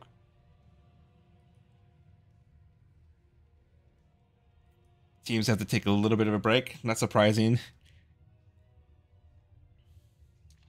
Most people are used to at most 3 games.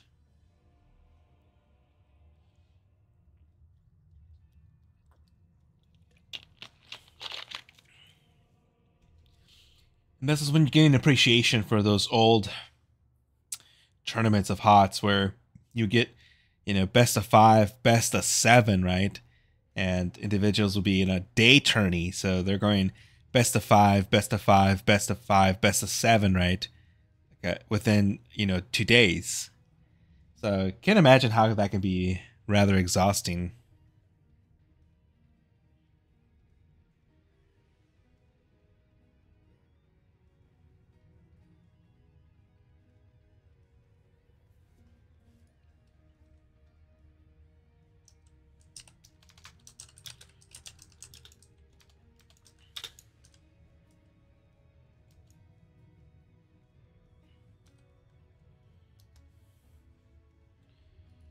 So it looks like teams are going to take a little break. I might as well also take a quick little break.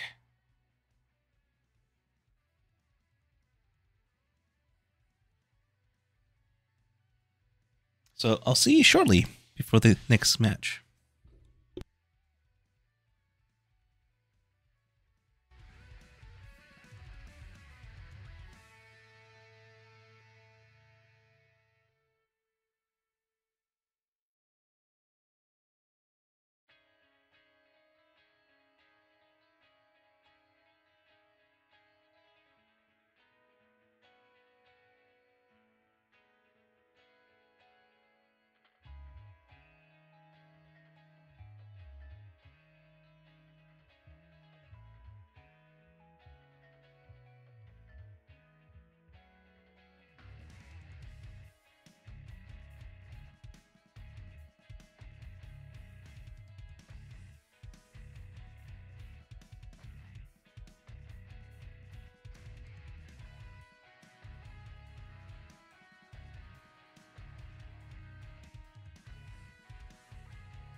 All right, looks like we're back.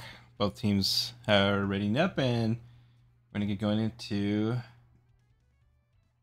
the draft of game number 4 on Tomb of the Spider Queen, and this was selected by Psistorm. Looks like we're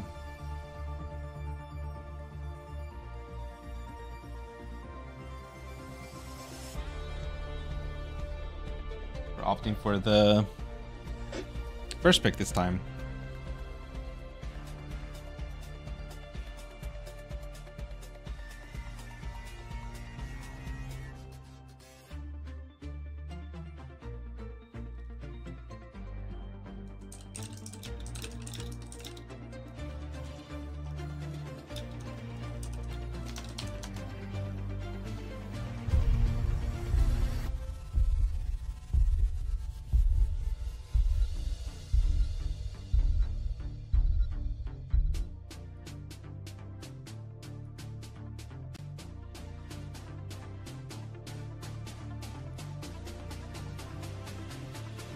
The prediction. Now we're in game 4.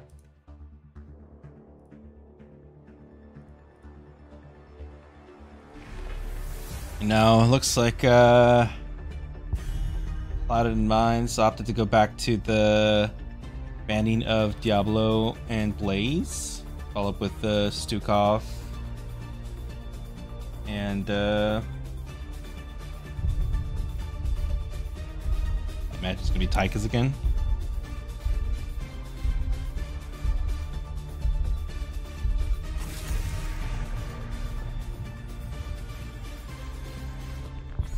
Psistorm keeping us in suspense of what we already know.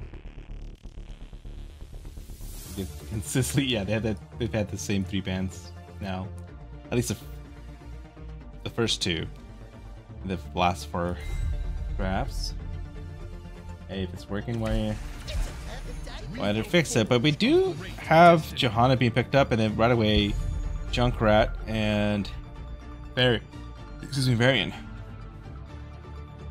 I imagine Brightwing's probably going to be picked again. Taunt, followed up with a Poly.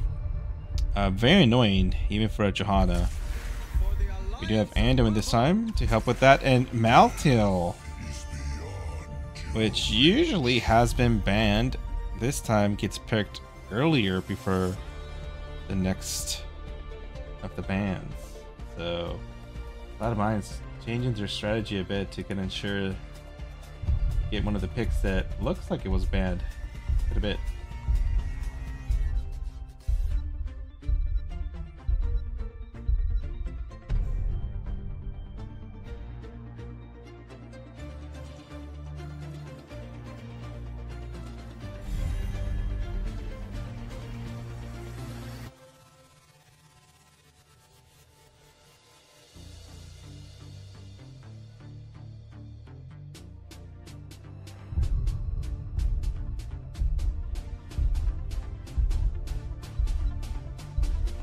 Is this the OG HGC draft music? Yes, it is.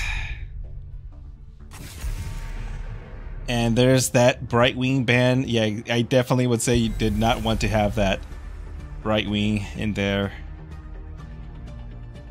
You can still do a setup with like maybe Tyrande, but Brightwing definitely was, I think, more of a problem than anything. The toss by the Garrosh followed by the Poly, very much guaranteed. But yeah, Lucifer, that's the OG HC draft music. I'm a big fan of it, so definitely wanted to include it.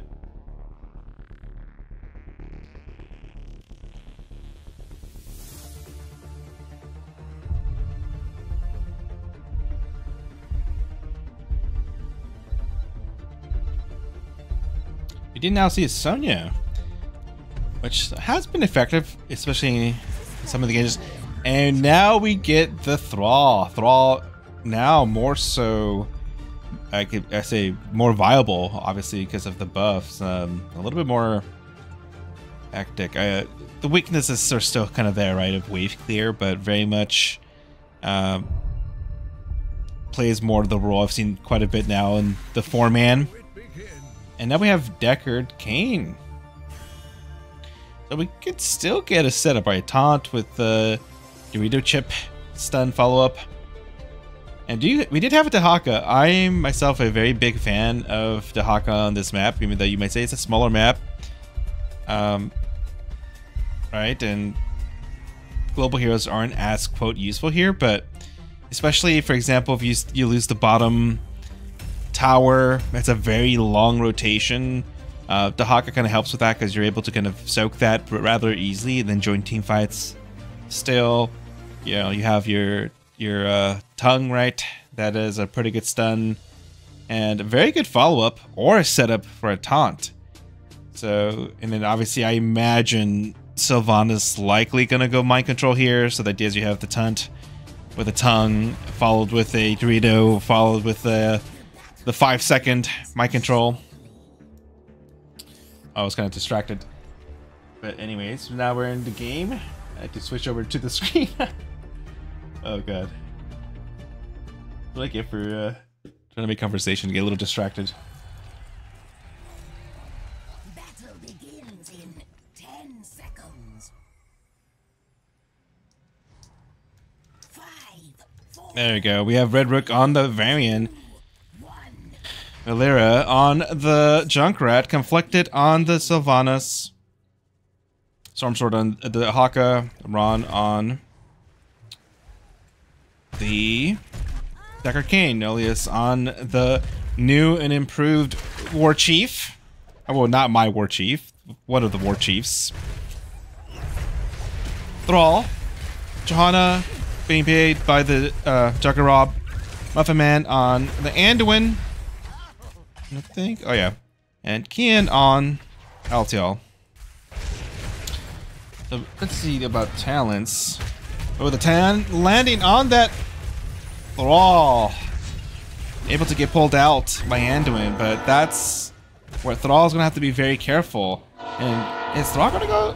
Thrall didn't go Crash Lightning, so Crash Lightning did get a little bit of a buff. It's not at, and the Q, right, is now Prio's heroes more, so it's not like your Q is just going to bounce around and not, you know, focus heroes, which was kind of annoying. But now it's supposed to prio heroes more. So you can go like full Q build and oh, Maybe with the upgraded tongue, you would have landed that, Dahaka. You have Thrall starting to do camps. Actually, I'm curious. I haven't tried. Yeah, I'll say, yeah, Thrall still can't. At least not right now.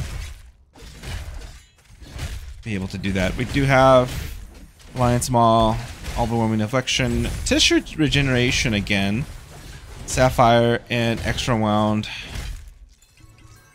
from Junkrat. It looks like Ming's gonna be going E-build. And then Death's Reach. Interesting. I guess with Death's Reach, if you get taunted and dragged, you're able to kind of flip around or chase down a little bit easier. Obviously, we do have now Varian being a real tank. Both teams picked up their camps relatively easily. Or easy early. Get them out and churning.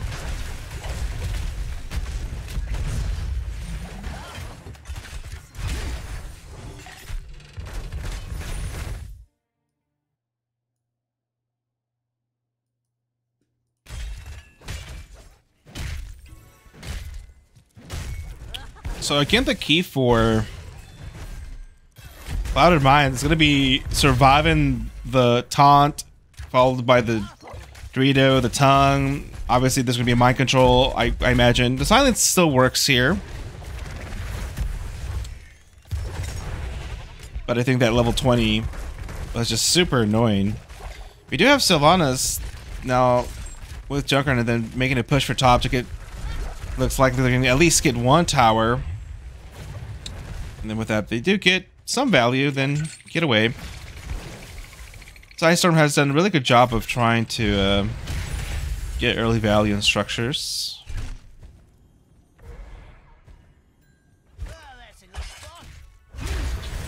Johanna anchoring, able to slow down that rotation. And I guess that's the issue with Thrall still. As I mentioned, the wave clear is not the greatest. So that's going to be rather slow. Or slower. With Junkrat and Sylvanas. We do have the tongue coming on the Anduin. Follow up with a Dorito chip, and just as I mentioned, and the Anduin will be going down. First blood in the favor of Psistorm, and with that right away focusing on finish off the last of the towers on the top fort. Now it being exposed. Or at least the first wave. We do have 30, and yeah, I say they do have a turn in. The first turn in going to be secured by Psistorm. And typically, you know, you hear a lot of discussions about what is better. Is it better to actually turn in second? The first wave or the first web weavers tend not to be the strongest, but when you have the Banshee Queen on your side, obviously able to be, you know, a multiplier, able to turn off that structure and help out with the push. It was used early and actually stepped away, which now means that value is loose a little bit, but obviously they're focusing on trying to make sure they get pushed up. We do have the Hawk. Ooh, that's significant. Malta did have quite a bit of gems. That could have been bad for both. I didn't see how many Dahaka. Could have been too many since he just did turn in. We do have Thrall. The taunt coming out with the Johanna. No, Johanna does not have trait, having to get pulled. We do have trait being used again, but like last time, having to kind of step away.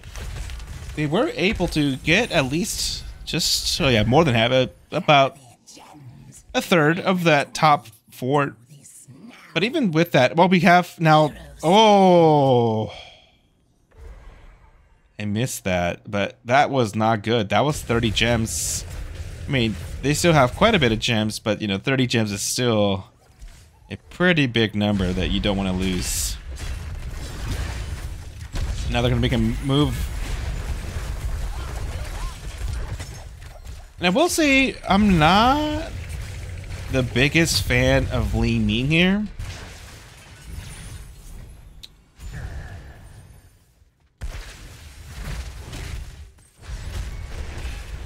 they do have some very squishy targets if Li Ming can get those angles and, you know, drop a full combo on the Junkrat. Definitely blows up.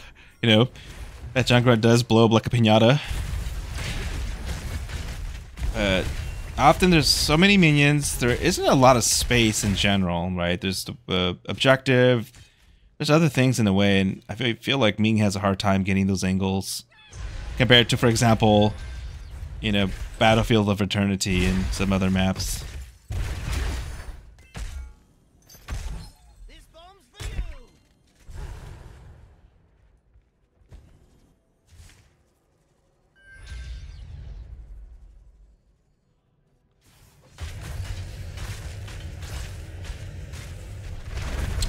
We do have 10s for both teams. Light Bomb being used. And the Haka this time actually gets blown up rather quickly. We do have Riptire, Sewan Listen, Isolation, Shield Wall, and Wailing Arrow. With Wave Force, Last Rites, Sundering, Light Bomb, and Blessed Shield. And so just like I said, I don't like Li Ming that much on this map. They did what they really couldn't do last match, and it was blow up that Dehaka.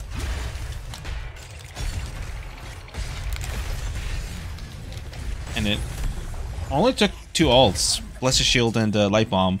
They still have Sundering and Wave of Force.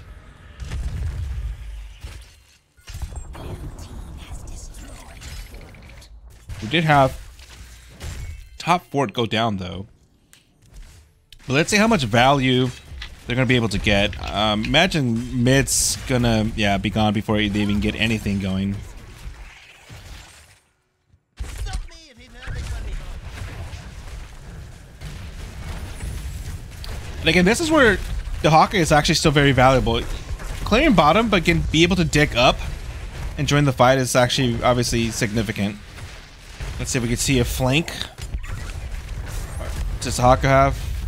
Uh-oh. I guess I didn't need to. So, obviously with a, I would say, probably the better wave clear. Psistorm did quick work of that objective. If you would have just looked at the map, and I told you both teams have turned in once, you probably would say that Clouded Mines turned in first. Because they get less value. That's typically what you see.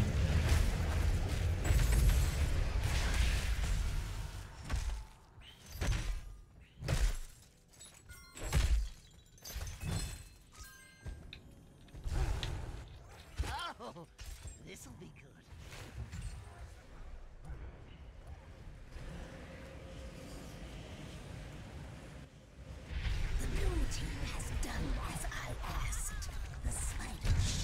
Both teams are even on, relatively even on XP. Oh, we do have to engage. Light Bomb. This time, Thrall trying to get onto. Uh oh, so Thrall's a little bit too deep. Oh, but Thrall's gonna survive maybe with just a little bit. But we do have Ming. Very good tongue by the Haka, able to get the Ming. Tends to be. Oh wait. Oh, was that the cooldown reduction? Yeah. I was like, the tongue was back up relatively quickly.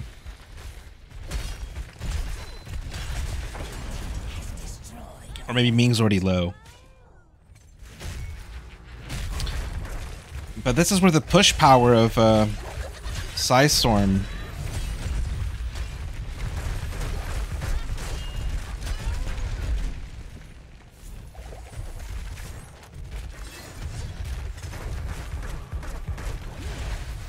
They're all clearing top. Malto. See, I'm not a big fan of this. Like, there's no point defending this and giving up your keep. We do have Malto trying to go around and flank the Sylvanas. Let's see if he's trying to get the setup for last right. Uh oh, but looks like, oh, the Riptire is able to get the kill on Malto. Malto wasn't able to. Oh, the Sundering nearly has threaded the needle on the Sundering. Kind of like when I go bowling. I have 2 pins to hit, and somehow I thread the needle and hit neither. Not as much value, but still, giving up that much damage to your keep. I mean, I kind of understand trying to save this. I'm just not a big fan of obviously ever trading a keep for a fort.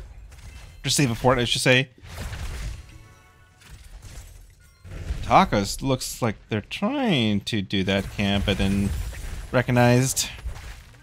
Likely not save, so the dinosaur scuttles away. Thrall, oh!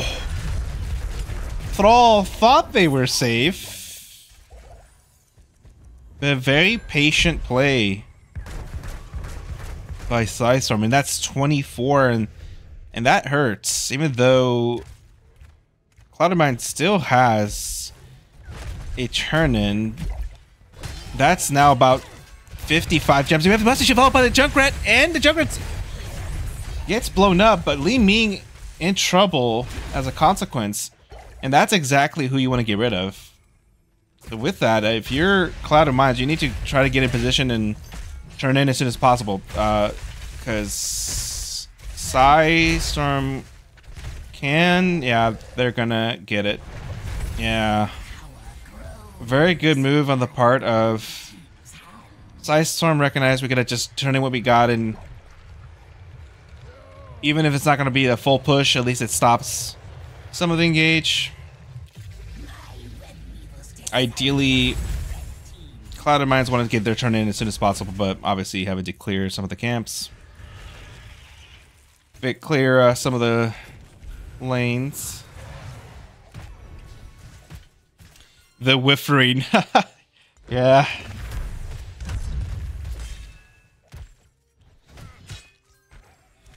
See, I was like, why are you here? Why are you here? Yeah, top is gonna take a little bit of damage for sure. Looks like they're gonna try to. We have light bomb, and Deckard trying to survive. Lights rights. Yep, secures. But oh, that boop actually may have saved Meltiel. Yeah. One of those unfortunate situations, but it looks like top will be going down. So, not completely bad if you're Psistorm trading your Deckard, but I mean, I almost feel like you go to boss, right? You try to do boss, then turn in? Yeah, very good. It just, if you're Psistorm, I maybe recognize they're trying to do that and just do theirs to kind of counter their push. I don't think it's worth trying to engage this. Yeah. So it's pretty big, right? Now they're gonna get their turn in. They may have enough for another one after this whole. But you want to fight this, right? You don't want to just.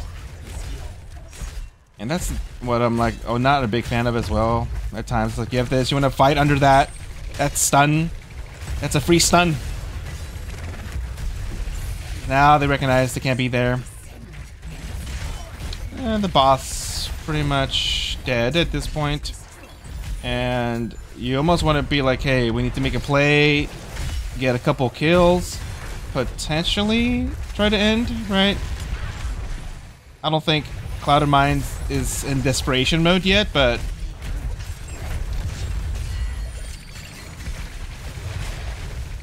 I feel it's like one of those situations we have to recognize we're getting out-pushed, and at this point we're just gonna slowly, you know, lose, potentially. And that...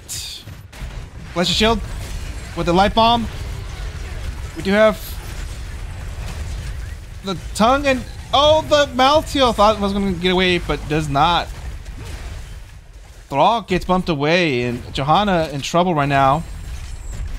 We have this double pull. And they're giving chase, but I think at this point they recognize we're probably not going to catch him. And The Web Beaver just died on its own.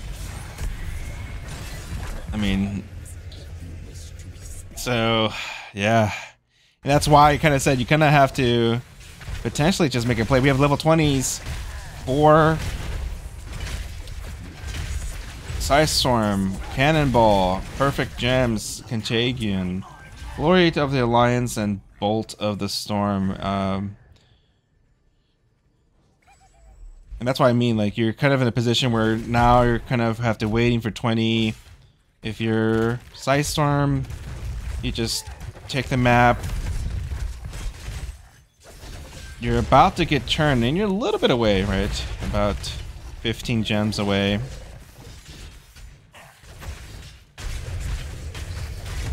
If you're Clouded Minds at this point, you just... Oh! Leave me. I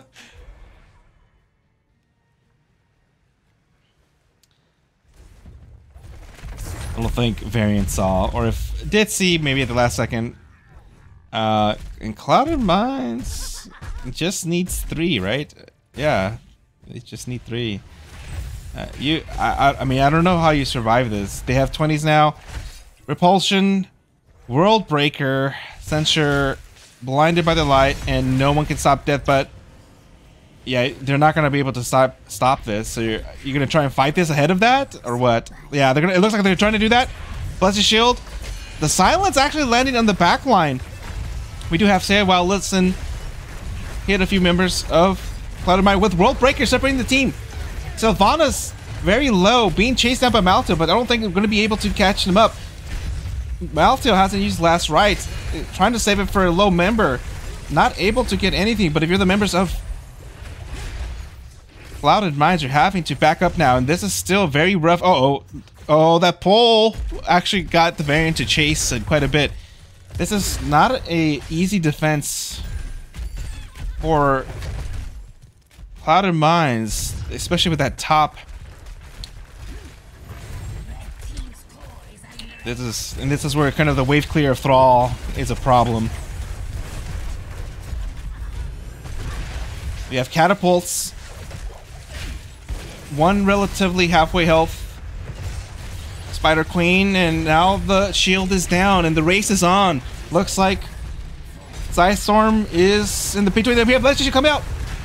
The stun follow up.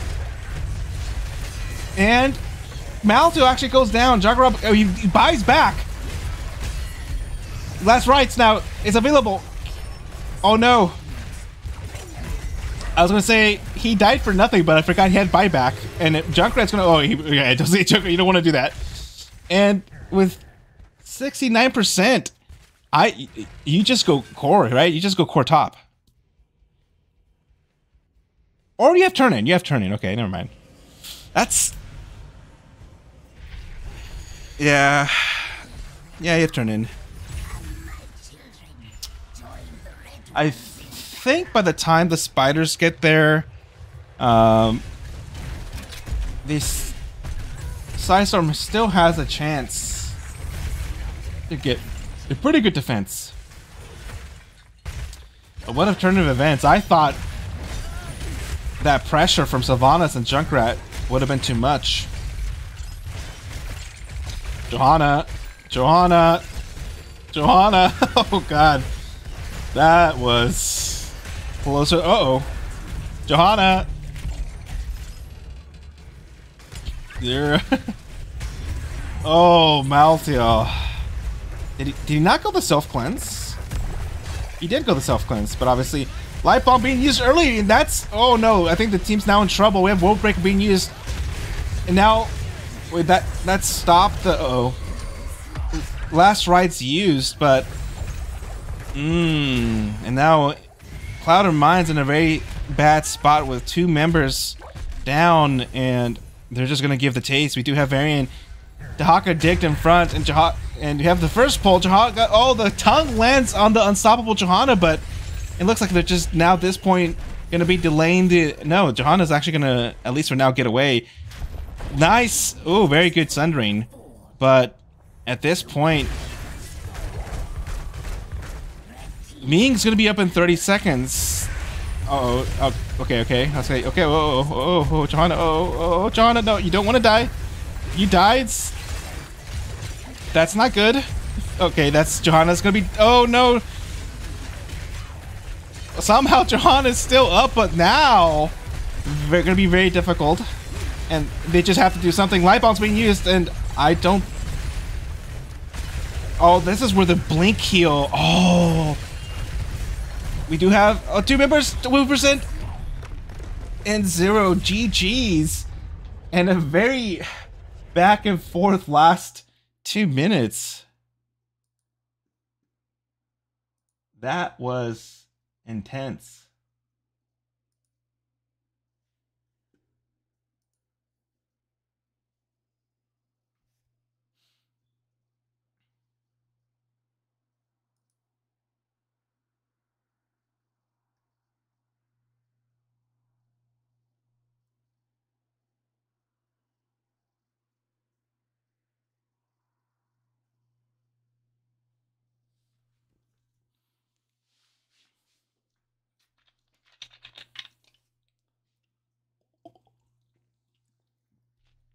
And wow. And with that, we do get. I had to take a break. That was a very intense last match. With that, we do have.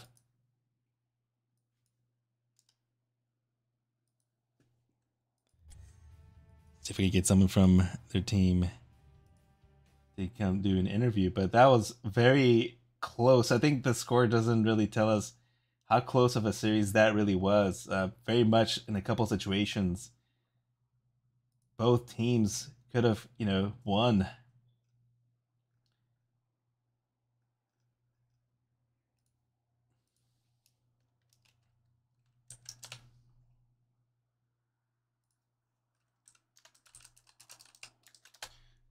I'm trying to get see if we can do a interview.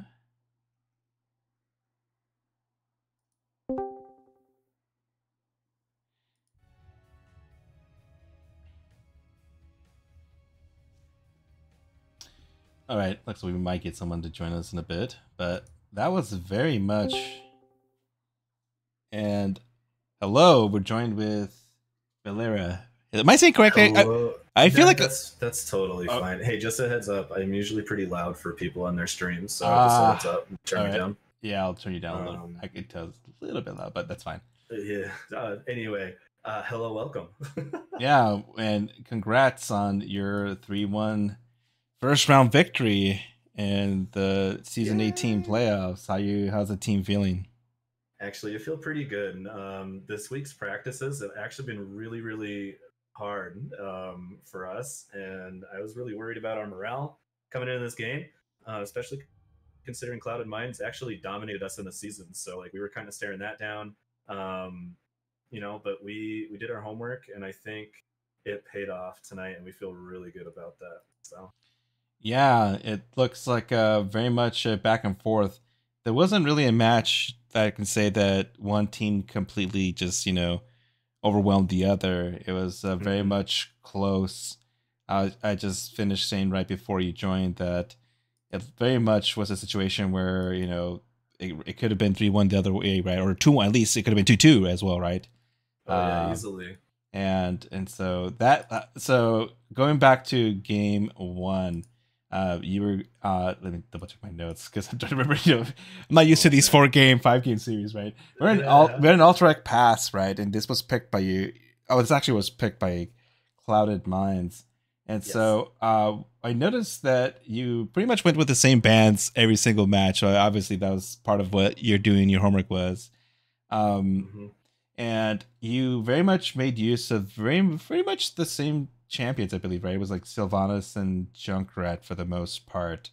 And so if you can walk me through like what, obviously not to, self, scout or anything, but just where, what was your approach, obviously, thinking about what you did in the regular season that you wanted to do in the playoffs? So, I mean, we take it team by team. So for Cloud and Mind specifically, when we faced them in the regular season, they did the same type of strat where they just, they run at you with a lot of stuff and they put it together really, really well. and it's executed really, really well. So the bruiser comps that they were running tonight, you know, I don't know if we were necessarily expecting, but we were ready for the type of play style that they were this time. And then I think taking out the bans that we did, those bans were, I think, a crucial part of a comp that we, I guess, maybe not ready to deal with Cloud and Mines, you know, playing it, because that's, you know, that was part of it too. So Sylvanas is strong, and I think if you let Sylvanas through, it's going to get picked. So I mean, I mean, excuse me, but Sylvanas, I mean, Junkrat, if you look at you know, other leagues, I mean, Junkrat's like almost instantly banned or instantly picked, right? Kind of like Hogger. Less a Hogger now, that's a little bit, he's been a little bit nerfed. But yeah, I was like, Junkrat, I think, is the one that typically is the, you need to ban or take.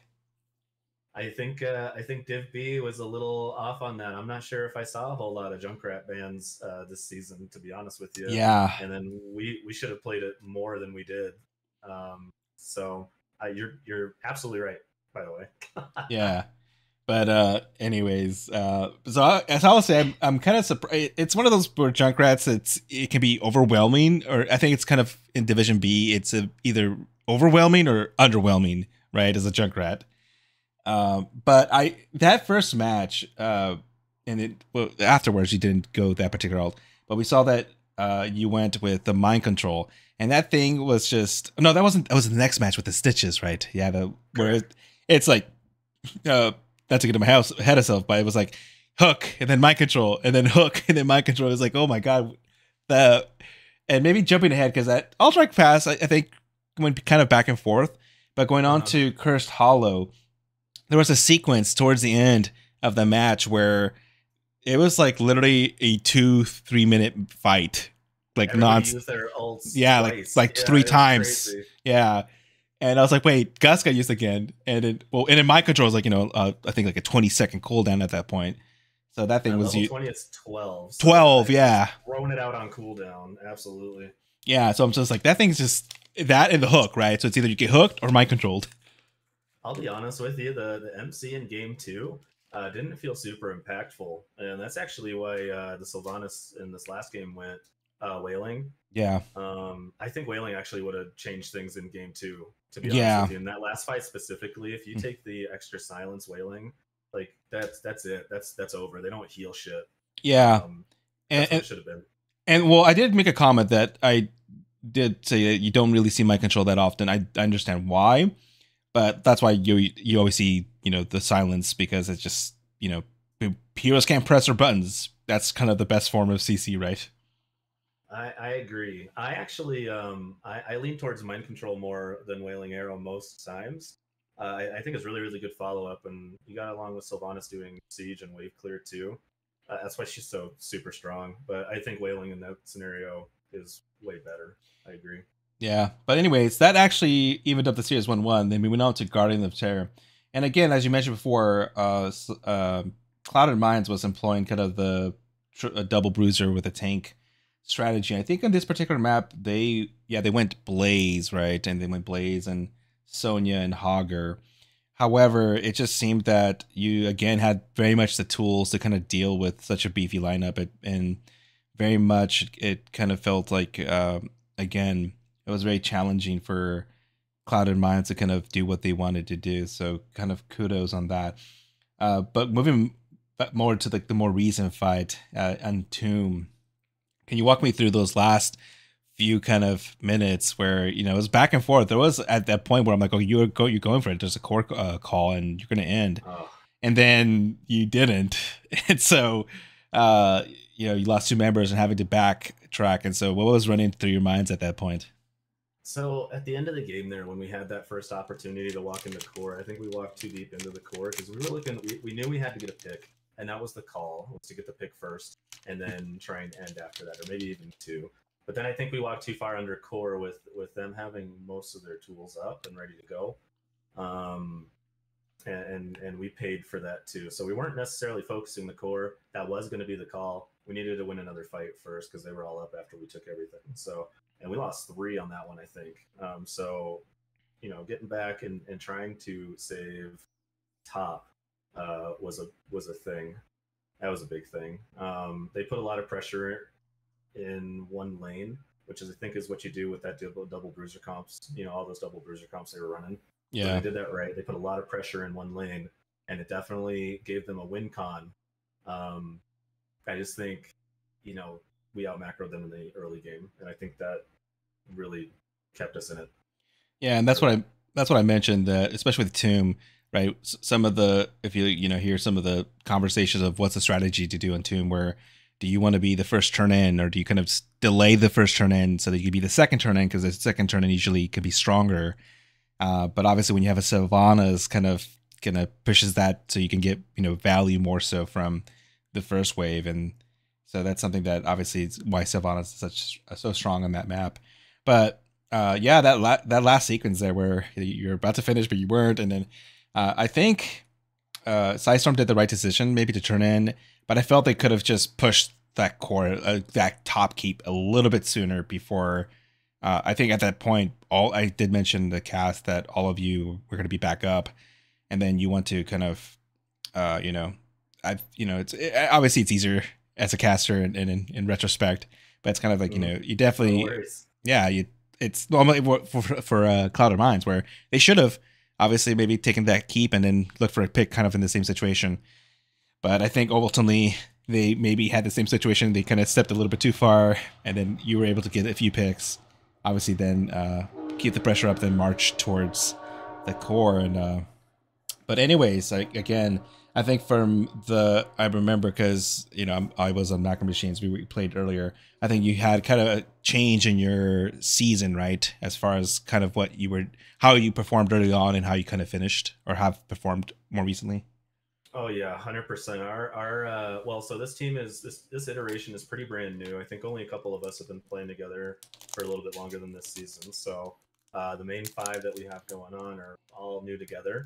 So the early season was definitely a bit of a struggle where we were all trying to mesh our playstyles together, and it wasn't necessarily ready to go for the season. But after, you know, I think it was couple 3 weeks where we were losing, but we weren't getting dominated. We were losing 2-1, so it was almost there. We just needed to find it. And then come week 4, and we started facing, you know, top teams in the division. Everybody was top since we were losing, but it started clicking, and then we caught fire, and we had a couple hiccups along the way, and we've had a couple rough practices and things we have to drag out in the open. But overall, I'm so proud of this team's progress in, you know, the amount of work they put in to get where we are right now too. I'll be honest, I've run 13 or 14 seasons of NGS, so this will be my first playoff win, and I've been to playoffs a lot. So, you know, super proud of these guys for what they've done this season, 100%. And great. So, but with that, I don't want to take up too much more of your time. Obviously, with a long series, I'm sure you're pretty tired. But I'll leave it up to you. Do you have any other shout outs or anything you want to say to close out our cast for today?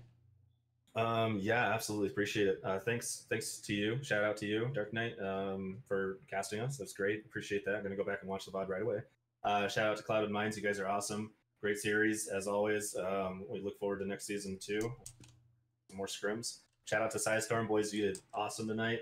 Psistorm probes moving on to the next round. And I think that's all I got. I appreciate it a lot. Thanks again. Yeah, again, and congrats on your win, and enjoy, and then good luck in the next coming up matches. I don't know. Do you know who you face yet? I haven't checked the standings. I have also not checked the standings. I was watching your stats of the Storm before we started playing. And it was showing like a bunch of 2-0s, but I don't know if that meant 3-0s or something like that. I know CCS is playing right now. Yeah, they're playing like right now. So I think if you look at the tournament, I don't think everything's updated, but it looks like you would play the winners. You would play Magnitude. It looks like no. No. Magnitude's first yeah, seed. So yeah, you're right. Even if that were the case, we would face the winner of, I think, of 4 or 5.